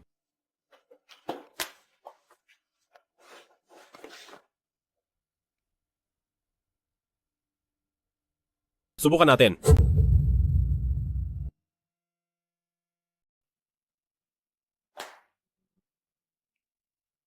Mahalaga ang partnership natin ngayong araw, kaya hindi tayo dapat magkamali. Huwag kang mag-alala. Tara. Hindi ba at maaga tayo ng 20 minuto? Bakit narito na silang lahat? Hindi mo ito kasalanan. Nakasanayan na lang po naming mauna sa usapan. Kung ganoon, mas aagahan ko po sa susunod. Nako, hindi po. Kahit mahuli po kayo, ayos lang.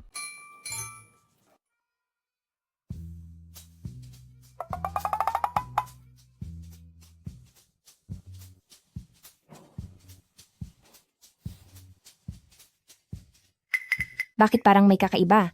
Wala kayang nanloloko sa atin? Siguro po, natatakot lang sila sa inyo. Nga pala, ako ang taya ngayong araw, kaya kain na po tayo. Bakit kumain ka na agad? Ang bastos mo. Patay tayo nito. Magagalit kaya si President Gu? Ang babaeng ito, siguradong palalayasain na siya rito. Pasensya na po sa inyong lahat. Sa sobrang gutom ko, nakalimutan ko ang kagandahang asal. Hindi nyo naman siguro ako sisisihin, di ba? Hindi po, hindi po.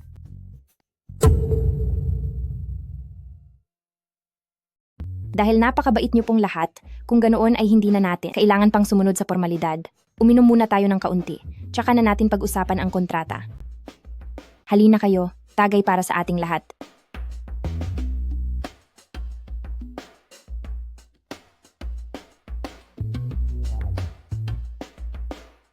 May nakagawa palang pasunurin ng isang henyo sa negosyo na si President Gu.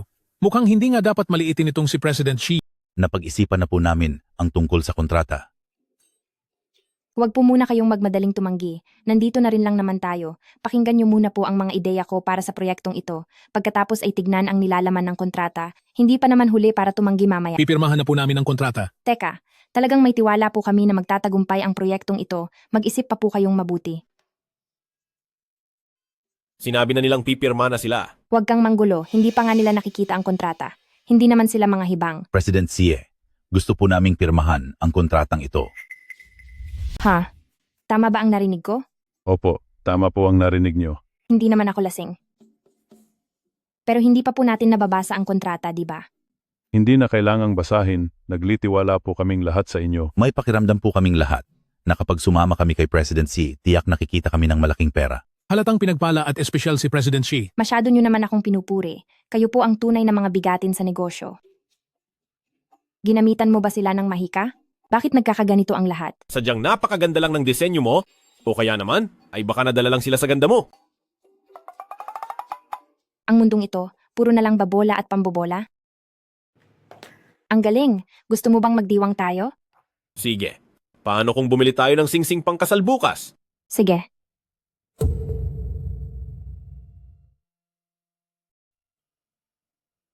Ang pares ng singsing na ito ang pinakabagong disenyo sa aming shop. At isa lang ang ganito. Bagay na bagay po sa kamay nyo. Maganda nga siya. Pero kailangan ko pa ring isaalang-alang ang dignidad ni Gu Jingyi. Ito na lang ang susubukan ko. Iisa lang ang wedding ring, kaya bilhin mo na ang gusto mo. Huwag kang mag-alala, kaya ko itong bayaran. Tama ka. Dapat talaga ay gusto mo ang wedding ring mo. Sige na, ako na lang ang magbabayad. Wala naman sigurong panuntunan na dapat laging ang lalaki ang magbabayad. Kukunin ko na itong suot ko. Ang presyo po ng pares na ito ay 2 milyong dolyar. Ako na. Hindi okay lang, ako na. Sheting Wan, napakakaawa mo naman. Pati singsing, kailangan mo pang bilhin para sa sarili mo. Ikaw namang lalaki, talagang umaasa ka lang sa kanya. Bakit? Ang perang binigay niya sa'yo, hindi ba sapat para pambili ng wedding ring? Nag-toothbrush ka ba ngayong umaga? Isara mo ang mabaho mong bibig. Nagpalit ba ng balat ang gilisut? Nagmukhang katulong na? Anong gilisut ang sinasabi mo at hindi ako mukhang katulong?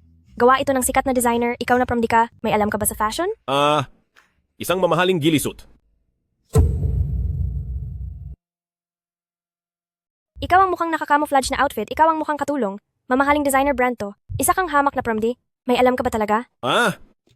Mamahaling camouflage outfit pala. Sheting Wan, tumatawa ka pa. Pagsabihan mo nga, yang kasama mong lalaki na kung ano-ano ang sinasabi. Ayusin mo muna. Yang utak mo, mukhang umaapaw na sa tubig. Bakit ang yabang mo, Sheting Wan? Ang balitang nag-aalaga ka ng lalaking umaasa lang sa pera mo ay kalat na sa buong circle natin. Sa tingin ko, dapat ginagawa lang ng mga babae ang dapat para sa kanila. Ibigay mo na ang pwesto kay Kuya Mudong. Maghanap ka na lang ng mapapangasawa.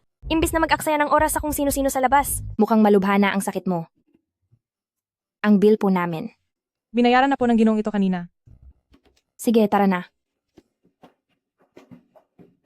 Hindi ka pa ba tapos? Sheting Wan, kamalasan ka talaga. Hindi sapat na wala na ang mga magulang mo dahil sa malas mo. Pati ba kumpanya idadamay mo pa? ako ang iyong ate at nagawa mo akong saktan? Mag-isa lang akong anak ng nanay ko, kaya huwag kang umasta na parang magkamag-anak tayo. At isa pa, subukan mong sabihin ulit ang mga iyon.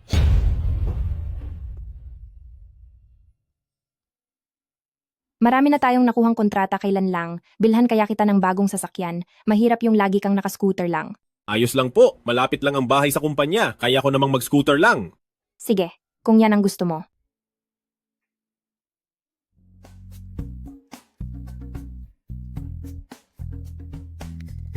Gu Jingyi? Siya ba talaga yan? Wala pa naman akong nababalitang bangkarote na ang Bingtian. Sandali.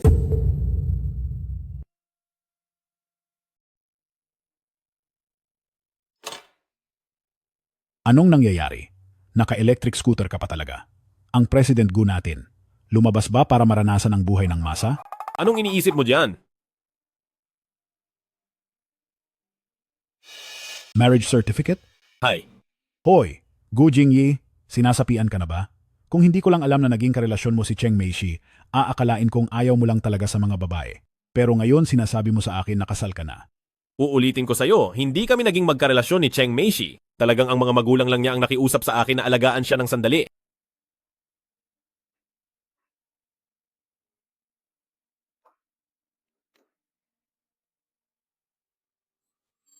Bakit mo ba kailangang ilihim ng ganyan?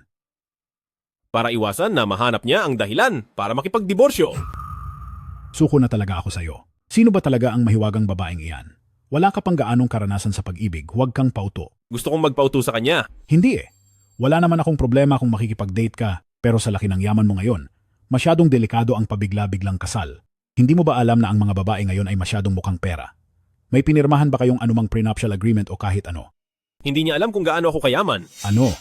Nagtratrabaho ako ngayon sa kumpanya niya bilang assistant niya at siya ang nagpapasahod sa akin. Kaya lumalabas na ikaw ang lalaking pinapakain niya ngayon. Ganoon ba?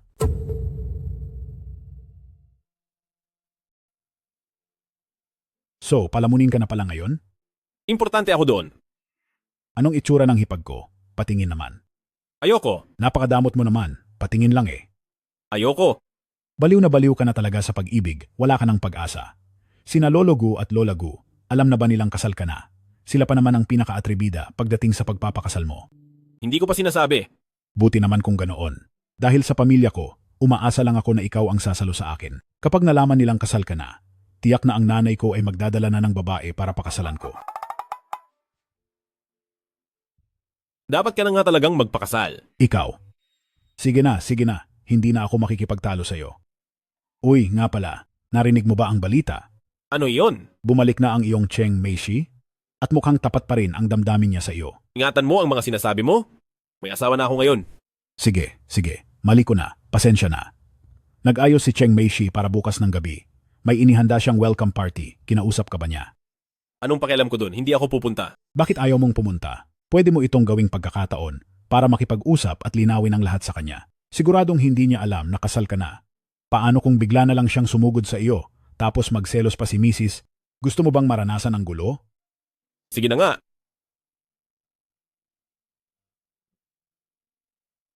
Salamat sa inyong lahat sa pagpunta sa aking welcome party. Meishi, gaano ka katagal mananatili dito sa bansa? Depende iyon sa desisyon ng isang tao.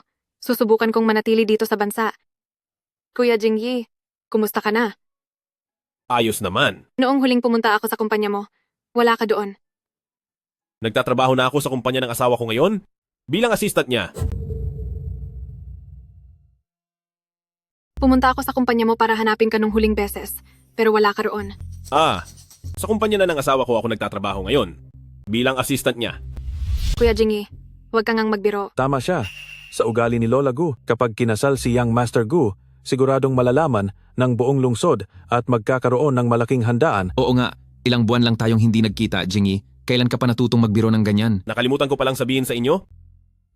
Kasal na ako. Kailan pa? Bakit hindi mo sinabi sa amin? Itinuturing mo pa ba kaming mga kaibigan mo? May malalim na dahilan kaya nangyari ito, pero magkakaroon din kami ng selebrasyon balang araw. Huwag kayong mag-alala. Jingyi, bakit bigla-bigla ka na lang napakasal? Dahil kailangan kong kunin ang pagkakataong ito. Dahil kung hahayaan ko itong mawala, pagsisisihan ko ito habang buhay. Kuya Jingyi, dahil ba wala ako sa bansa? Kung nanatili kaya ako noon, Ako kaya ang pinili mo? Masyado kang nag-iisip, magkaibigan lang tayo. Pero gustong-gusto talaga kita. Noong nasa ibang bansa ako, lagi kitang iniisip. Tama na. Go Jingyi. Sino ba siya? Bakit hindi ko nabalitaan na may ibang babae pala sa tabi mo? Pumunta ako rito para linawin ang lahat sa iyo. Anong dapat kong ipaliwanag? Wala talaga akong nararamdaman para sa iyo. Kuya Jingyi, talaga bang para sa iyo ay wala akong halaga, kahit konti? Oo, wala talaga. Hindi ako naniniwala na wala kang kahit anong emosyon para sa akin. Sinasabi ko sa'yo, hindi ako susuko sa'yo. Huwag mo akong hawakan. Gu Jingyi, ipapakita ko sa iyo na sa buong mundo, ang babaeng pinakamamahal ka ay ako lang. Sieting Wan, hindi ko inakala na ang lalaking binubuhay mo ay ginagamit ang pera mo para makipagsaya sa ibang babae.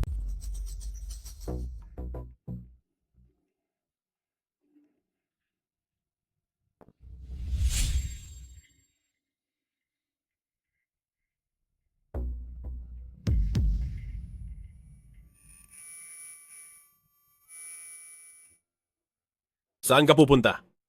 Sasama ako sa iyo. Ano bang pakialam mo? Tapos na ba ang trabaho mo? Anong problema? May nagawa ba akong hindi mo nagustuhan? Anong nangyari sa iyo? May nagawa ba akong ikinagalit mo?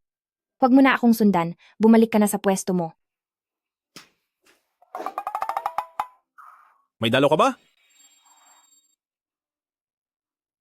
Dahil kasal na siya sa akin, hindi na siya dapat ng bababae pa. Huwag ka na magalit, Wanwan. Tsaka, kunwari lang naman ang kasal ninyo, para lang iyon sa ikauunlad ng kumpanya. Ang sa akin lang, kapag nalaman na ng bababae siya, malaki ang magiging epekto nito sa kumpanya. Huwag kang masyadong mag-alala. Hindi mo pa naman inilalantad ang pagkakakilanlan niya, di ba? Hindi iyon malalaman agad ng ibang tao. Ano lang kasi, ako. Ikaw ha, baka naman, nagkakagusto ka na kay Gu Jingyi. Kaya ganyan ka na lang kung magmalasakit sa kanya.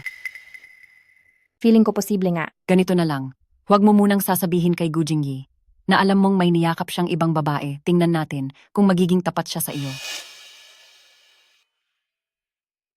Anong nangyayari rito? Nagmamadali mo akong pinapunta rito. Nasa gitna ako ng meeting. Galit ang asawa ko, pero hindi ko alam kung bakit. Galit ang asawa mo? Dahil lang doon? Sige, sabihin mo sa akin ang buong nangyari.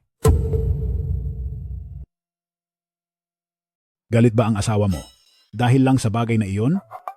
Sige, sabihin mo sa akin kung ano ang nangyari. Hindi ko rin alam. Hindi mo rin alam. Ikaw si President Gu, pero hindi mo alam. Pare, nakalimutan mo na ba kung paano mo tinalo ang lahat ng mga karibal mo at nagtagumpay sa mahihirap na hamon? Iba naman ang sitwasyon na iyon. Asawa ko iyon, magkatulad ba iyon? Sige, asawa mo na nga. Pag-usapan natin ito ng dahan-dahan at maayos.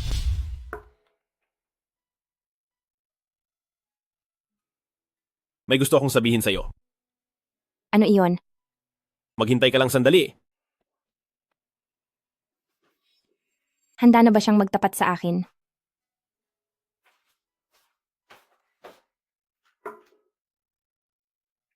Ito, ipinaglaga kita ng ginger tea at binilhan din kita ng mga heat pack para guminhawa ang pakiramdam mo.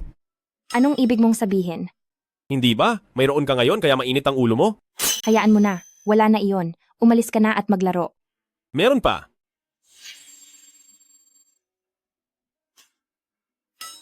Para saan naman ang mga ito? Yan ang lahat ng naipon kong pera. Simula ngayon, pwede mo na itong gamitin kahit kailan. Kunin mo na lang ulit ito. Tinatanggap ko ang intensyon mo pero sapat na iyon. Hindi naman kalakihan ang pera pero ang dami mong cards. Sinungaling talaga ang Lin Yuan na iyon.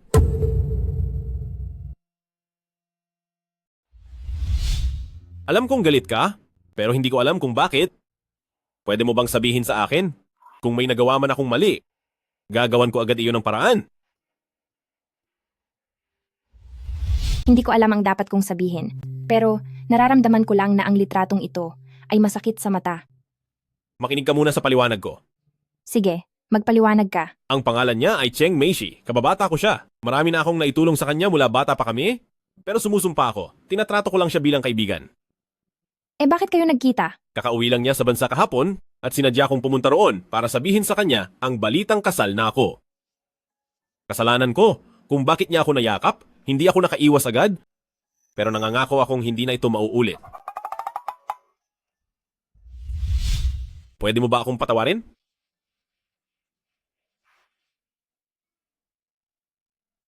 Sa totoo lang, natutuwa ako dahil nakikita kong nagsiselos ka. Hindi ako nagseselos. Ako ay. Kahit nasabihing ang kasal natin ay base lamang sa kontrata, hindi ibig sabihin nito na pwedeng gawin ng bawat isa ang gusto nila. Pinapayuhan kita na mas mabuting ingatan mo ang iyong dangal. Dahil kung talagang hindi mo na mapigilan, maghiwalay na lang tayo.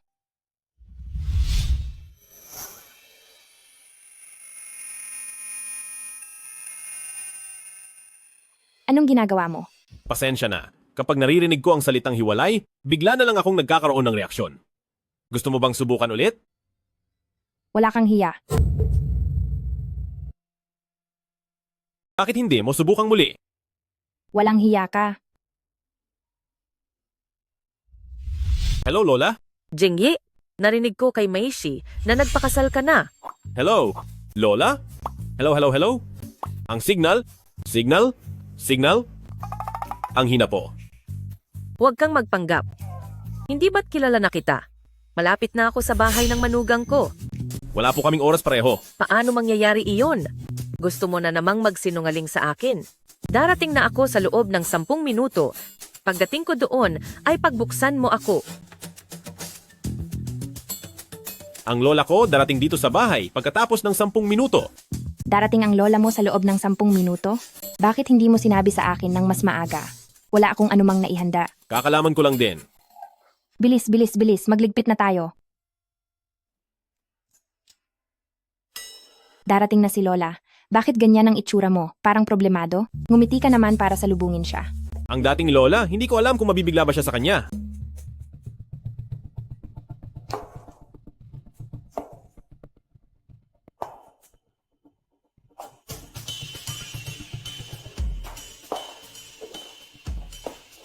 Ito na ba ang asawa ng apo ko? Napakaganda naman niya. Salamat po, Lola. Lola, ano po itong... Wala. Sino po ito? Isang professional actress ang lola ko. Ngayong mga araw na ito, gumaganap siya bilang isang matandang madam mula sa mayayamang pamilya. At dahil gusto ng film crew na mas mabilis siyang maka-adapt sa kanyang role, nag-organisa sila ng ilang tao na laging nakabuntot sa kanya. Artista pala si Lola, kaya naman pala napakaklase ng kilos niya. Anong nangyayari? Kailan pa ako naging artista? Lola, makisakay ka po muna sa akin. Hindi niya pa alam ang tunay kong pagkakakilanlan. Naglalaro ka pa rin ng kunwariang mahirap? Hindi po, ano bang iniisip niyo? Hindi ganoon. Sinasabi ko sa'yo, ang mag-asawa ay hindi dapat nagsisinungaling sa isa't isa. Kailan mo babalak sabihin sa kanya ang totoo? Kapag dumating na ang tamang pagkakataon, magsasabi ako ng totoo sa kanya. Sinasabi ko sa iyo, huwag mong hahayaang matakot at lumayo ang apo ko. Huwag po kayong mag-alala. Si Wanwan ka, tama ba? Opo. Mabuti naman. Kailan nyo ba balak magkaanak? Alam mo ba, ako, sadya na pumunta sa isang napakasikat na fortune teller para kumuha ng anting-anting para gabayan kayong mag-asawa, maging maligaya at masagana, maging maayos ang lahat, at magkaroon ng baby. Nasaan ang kwarto nyo? Kailangang mailagay ito sa tamang pwesto. Iyong kwarto. Wag na po, wag na. Mga bata pa po kami, hindi kami naniniwala sa ganyan. Opo, tama po. Ay, hayaan mo na. Ito ay binili ko gamit ang 2 o 3 buwang pensyon ko. Pinaghirapan ko ito, kung ayaw nyo, di huwag na lang. Hala Lola, ilalagay na po namin. Diyan kayo tama. Talagang mabait kang bata. Lola, magpahinga po muna kayo bago magpatuloy. Sige, sige, sige. Paano na ito? Lola, magpahinga muna po kayo bago magpatuloy. Sige, sige. Anong gagawin natin? Basta hindi niya dapat malaman na hiwalay tayo ng kwarto. Kung hindi ay lagot ako. Alam ko.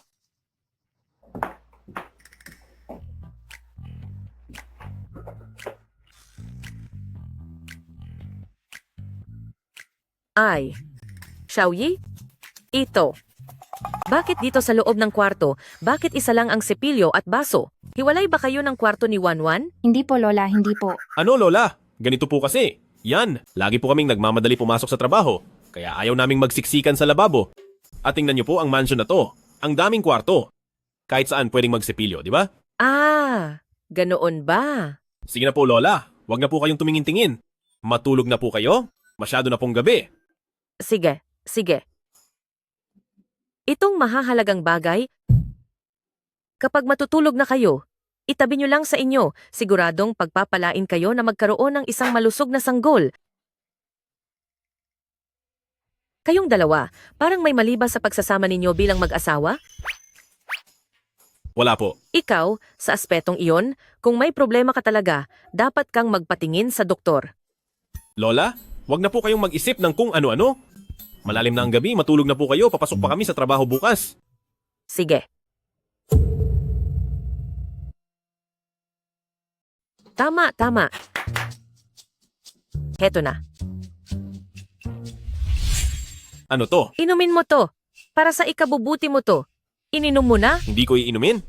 Pinaghirapan ko iyan gawin. Sige po. Iinumin ko na.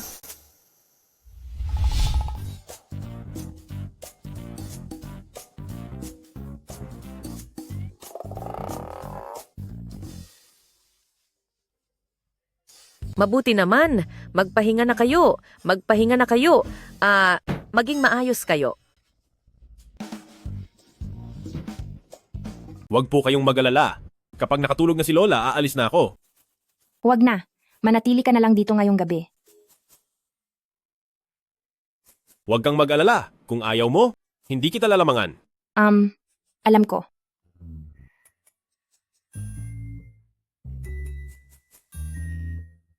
Mainit ka ba? Dahil ba iyan sa sabaw na ginawa ni Lola? Mukhang ganun na nga. Gusto mo bang maligo muna ng malamig na tubig? Ayos lang. Kakayanin ko rin ito. Nakakainggit na may pamilya ka pa.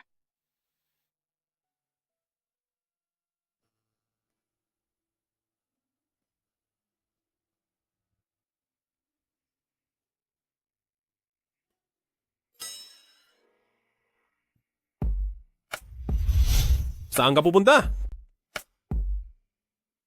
Pasensya na. Medyo magulo kasi akong matulog. Nasalisihan yata kita. Walang anuman iyon. Hindi naman ako tutol dito. Sa susunod. Sige lang.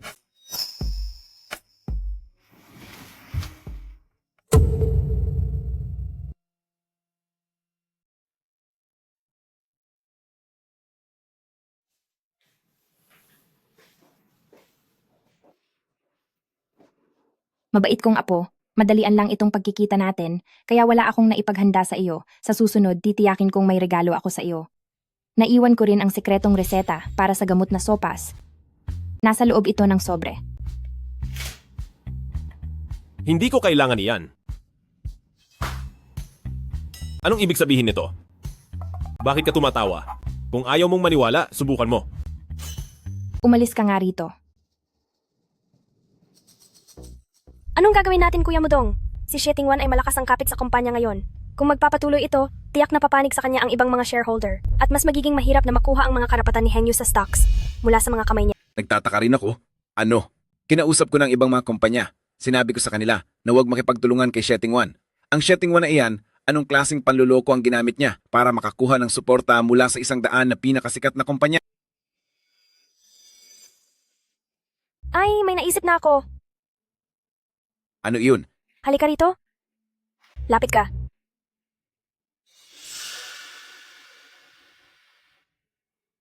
May paraan ka talaga. Ay, Siyempre naman.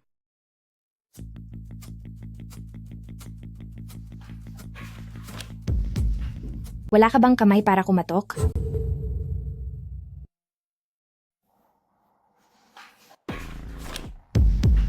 Wala ka bang kamay para kumatok? Bakit ang aga-aga pa ay parang mainit na ang ulo mo? Napakasungit mo. Ang pasensya ko ay para lamang sa mga taong may respeto. Napakatabil ng dila mo. Jetting One, nandito ako para sabihin sa iyo ang isang mahalagang bagay. Diretsuhin mo na ako. Ang pagkawala ng mga magulang mo ay hindi lamang isang simpleng aksidente. Anong sinabi mo? Linawin mo ang sinasabi mo. Hindi ang kumpanya ang tamang lugar para mag-usap. Ngayon, pwede mo na bang sabihin? Hanggang ngayon ba ay dinidibdib mo pa rin ang pagkawala ng mga magulang mo? Dahil kung hindi dahil sa iyo, at hindi mo sila pinilit na pumunta sa auction, hindi sana sila napahamak sa kalsada. Hindi ako pumunta rito para makinig sa mga walang kwentang bagay na iyan. Bakit ka nagmamadali? Uminom ka muna.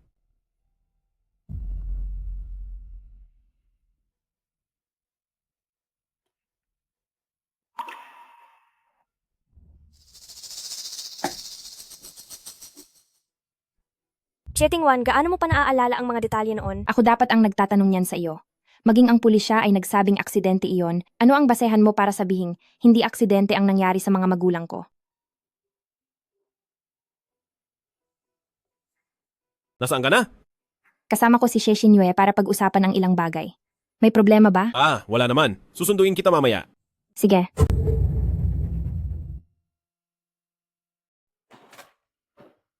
Hoy! Sabi mo nga, kung magtatapat ako ng ganito, mapapatawad kaya niya ako? Hoy, huwag kang mag-alala. Kahit galit na galit pa siya, kapag nakita niyang pinaghandaan mo talaga ang sorpresa para sa kanya, siguradong mapapatawad ka rin niya. Wala akong oras para mag-aksaya dito kasama ka. Kilala mo si Gu Jingye na CEO ng Bingtian, di ba? Nabalitaan mo na rin siguro ang mga usap-usapan tungkol sa kanya na mapagmataas siya, tuso, at hindi nagpapalampas ng anumang atraso. Naghihinala ako na may kinalaman siya rito. Noon, naagawan ng negosyo ng paternal cousin uncle ang President Gu. Yun pa lang ang unang pagkakataon na may hindi nakuha ang President Gu mula noong maupo siya sa pwesto. Ang gusto ko ay ebidensya, hindi lang hinala. Sa araw ng libing ng mga magulang mo, nakita ko mismo na dumating si President Gu, likod lang niya ang nakita ko. Pero may tumawag sa kanya na President Gu. Wala namang kahit anong koneksyon sa pamilya niyo si President Gu, di ba? Bakit naman kaya siya pupunta roon? Ito ay dahil lang sa hilig ng kriminal na bumalik sa pinangyarihan ng krimen. Baka nagkataon lang iyon? Kapag masyadong maraming nagkataon, hindi na iyon aksidente.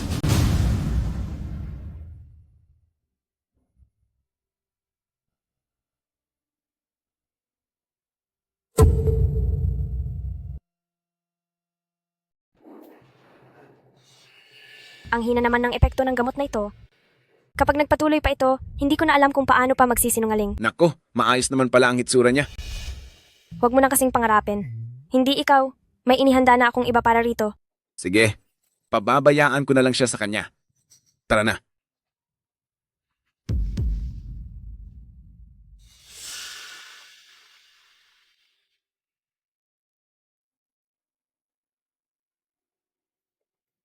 Tara na.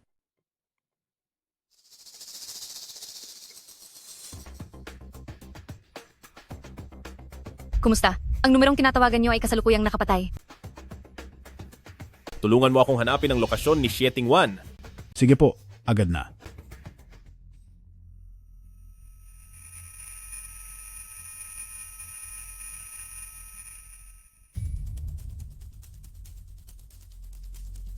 Sino kayo? Anong gagawin niyo sa akin? Bukod sa babayaran tayo, may magandang chicks pa? Ang ganitong pagkakataon, sana ay nangyayari araw-araw. Nasa Rose Hotel. Sino kayo? Ano ang kailangan niyo? Hindi lang pera ang nakuha natin. May maganda pang babae rito. Sana ganito palagi kaganda ang swerte natin. Huwag niyo akong hawakan. Iligal ang ginagawa niyo. Illegal? May paraan kami para makaligtas sa batas. Subukan mo pang tumakas at siguradong hindi na kita sasantuhin pa. Sabi ng amo, kailangan din nating kumuha ng video. Magkano ang binayad nila sa inyo? Dodoblehin ko ang bayad, pakiusap, pakawalan niyo lang ako. Sa trabahong ito, ang patakaran ay patakaran. Huwag kayong gagawa ng masama. Ako ang presidente ng Hengyu. May asawa na ako. May asawa ka? Bakit? Akala mo ba ang asawa mo ay ang pinakamayamang tao sa Hangcheng at ang presidente ng Bingtian Group na si Gu Jingyi? Bitawan niyo ako. Pakawalan niyo ako. Tigilan niyo ako. Sino ka? Mahal. Bitiwan niyo ako. Sino ka? Mahal.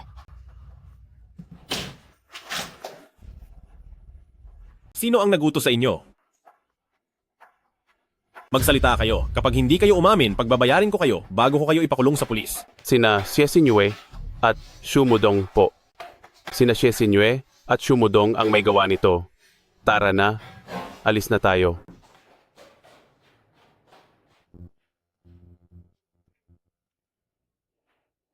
Ayos na ang lahat?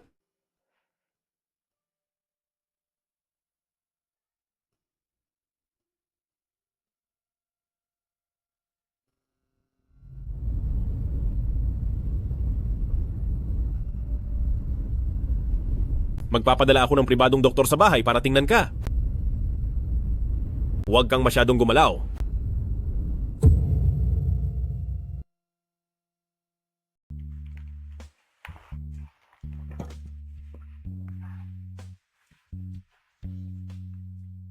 Nahihirapan ako. Huwag kang mag-alala, sisiguraduhin kong ang mga nanakit sa iyo ay makakatanggap ng nararapat na parusa.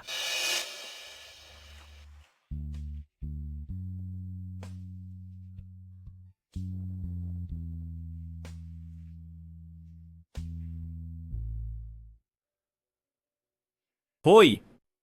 Haharap ka sa akin sa loob ng 10 minuto. Kung hindi, hindi na tayo magkikita pa.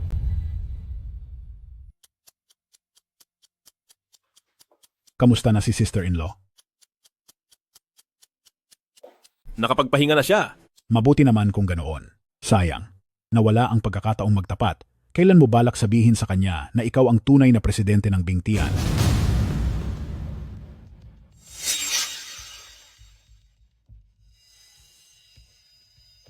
Makinig ka, magpapaliwanag ako.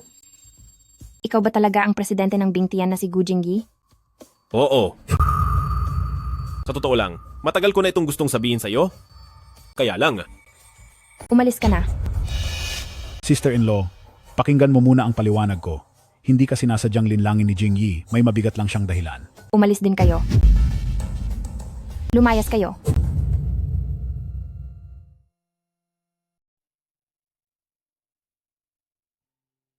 Hoy, bakit hindi ka nagsalita kanina? Napipi ka na ba?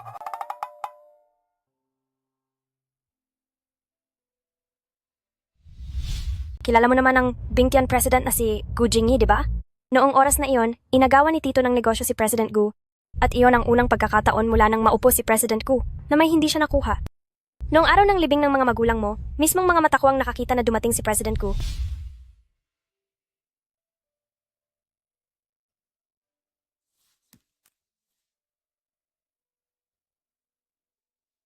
Iniimbestigahan ang naging sanhi ng pagkawala ng mga magulang ko?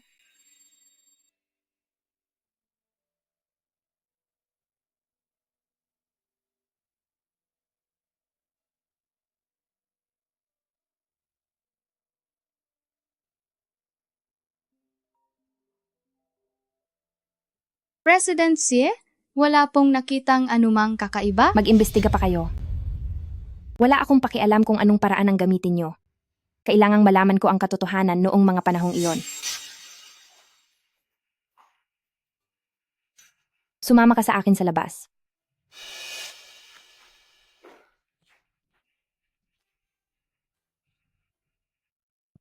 Ipaliwanag mo ng malinaw ang nangyari noong araw na iyon. Sinabi ko na sa'yo, hindi mo ba narinig?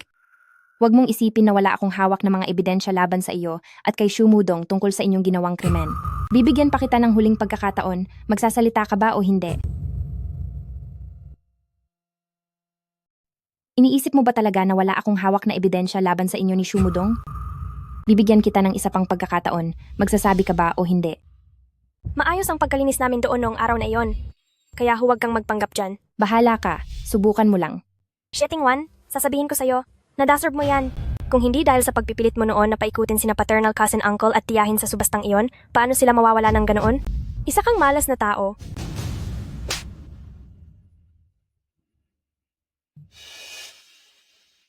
Malas ka? Puntahan mo na ang iyong si Gu Jingyi. Tingnan natin kung paano kanya paparusahan.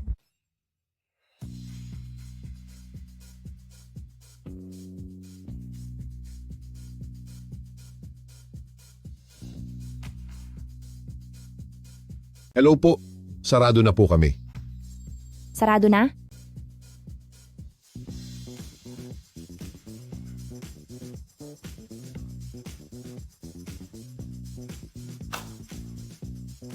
Pang-isahan ang upa sa lugar na ito ngayong gabi. Bigyan mo pa ako ng isang bote.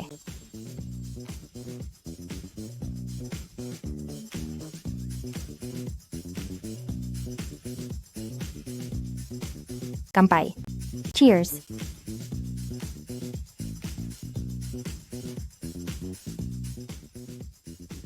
Wala ng alak. Boss, pakiabot ng bote ng alak. Miss, gising po. Hello po. Kaibigan po ba kayo ng may-ari ng phone na ito? Inilagay po niya kayo bilang kaniyang emergency contact. Opo, lasing na po siya rito. Opo, nandito po sa bar ng Nightfall. 1-1?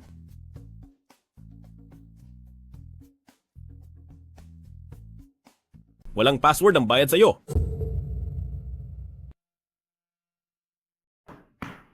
One.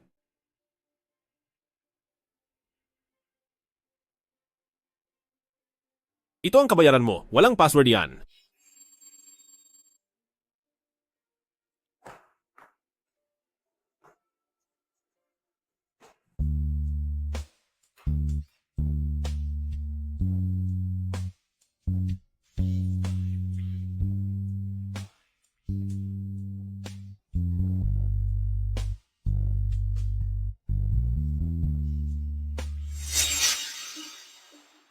Gu Jingyi, sino ang nagbigay sa iyo ng pahintulot na pumunta sa bahay ko?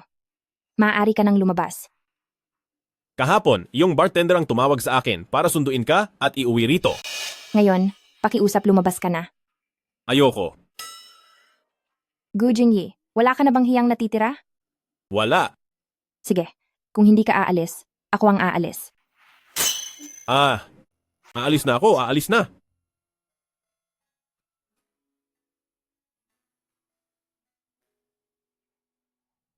Santain mo si Gu Jingyi.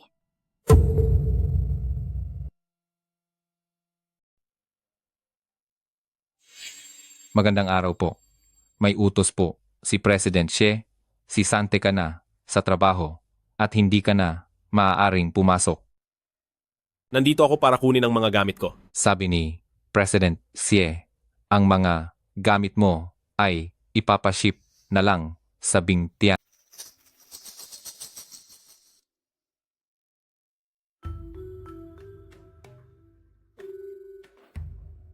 Ikaw si Bebe. Siya, di ba? Ako si Cheng Maishi, ang bago mong partner. Diretsuhin mo na ako. Wala akong oras para makinig sa mga buladas mo. Ang mga pondo sa ilalim ng pangalan niyo ni Chairman Shu ay kasalukuyan ng naka-freeze at ang kapangyarihan niyo sa board ay nawala na rin, hindi ba? Hindi naman tayo ganoon kalapit para lang puntahan mo ako at pagtawanan ng sinapit ko. Siyempre naman. Nandito ako para makipagtulungan sa iyo. Anong ibig mong sabihin?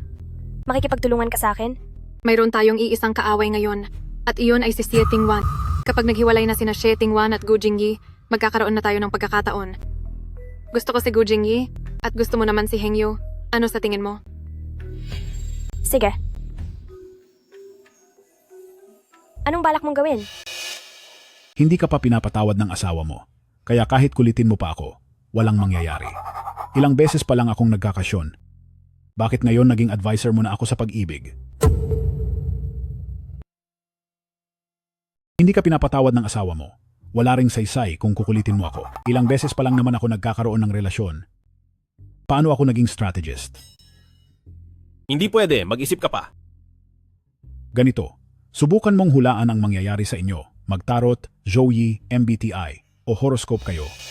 Kung hindi talaga uubra, ipakulam mo na lang siya. Mistikong paraan. Magagawa ba yon? Hindi naman masamang subukan. Gu Jingyi, wala ka na talagang pag-asa.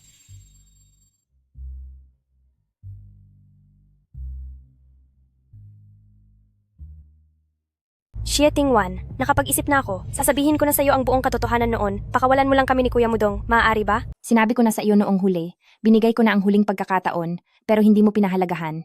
Ikaw? Alang-alang na lang na magpinsan tayo? Bigyan mo pa ako ng isa pang pagkakataon? Nagmamakaawa ako sa iyo. Gagawin ko ang kahit anong gusto mo. Sa tingin mo ba ay maniniwala pa ako sa iyo? Ang hindi kita pagpapakulong ay sapat na kabaitan para sa iyo. Sige, ikaw ang pumili ng lugar natin, okay ba? Sige. Mandaraya. Palagi kang magiging swerte.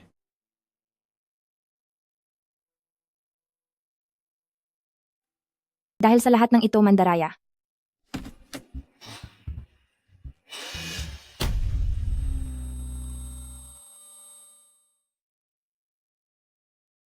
Tatay, nanay. Miss na miss ko na po kayo.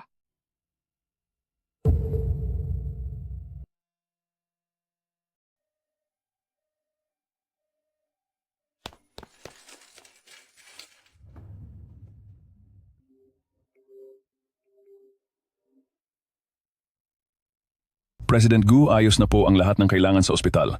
Gagamitin po natin ang lahat ng pinakamagandang serbisyo para matiyak na mailigtas ang asawa ninyo. Imbestigahan mong mabuti ang nangyaring ito? Lahat ng taong sangkot dito ay kailangang malaman ko kung sino sila. Sa tingin niyo po ba ay hindi ito aksidente? Magsagawa ka ng imbestigasyon. President Gu, malubha po ang lagay ng pasyente at kailangan niya ng RH negative na dugo. Kulang po ang supply ng ating ospital at baka hindi na umabot kung kukuha pa sa iba. Ako, meron ako. Kumuha kayo sa akin. Halina kayo.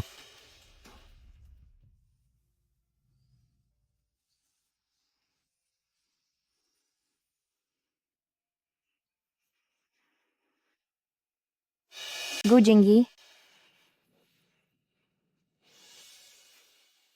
Mabuti na ba ang pakiramdam mo?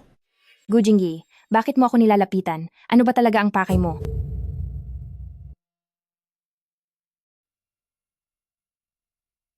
Maayos na ba ang pakiramdam mo? Gu Jingyi, lumapit ka sa akin. Pero ano ba talaga ang pakay mo? Mahal kita. Iyon lang ang totoo. Huwag ka nang magpanggap. Huwag mong sabihin na love at first sight ka sa akin.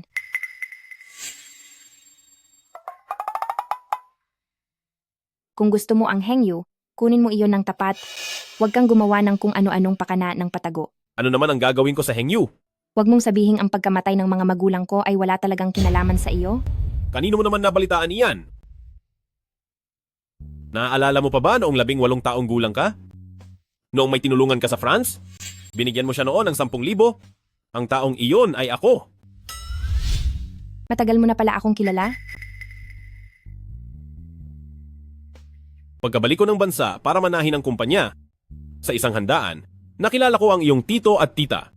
Doon ko nalaman na ikaw pala ang heredera ng hengyu. Eh ang kontratang inagaw ng tatay ko noon? Hindi nang agaw ng kontrata ang tito. Ang kontratang iyon ay bahagi ng pasasalamat ko sa iyo, kaso may mga aksidenteng nangyari pagkatapos niyon. Wala na, ang tito at tita, at dumalo rin ako sa libing nila. Dahil ayaw ko lang gumawa ng gulo, nag-alay lang ako ng insenso at umalis din agad. Pasensya na. Napagkamalan kita. Wan-wan? Pasensya na at nahuli ako ng dating. Pero sinisiguro ko sa iyo, ang pagmamahal ko sa iyo ay walang halong kahit anong intensyon. Handa ka bang sumama sa akin habang buhay? Oo, handa ako.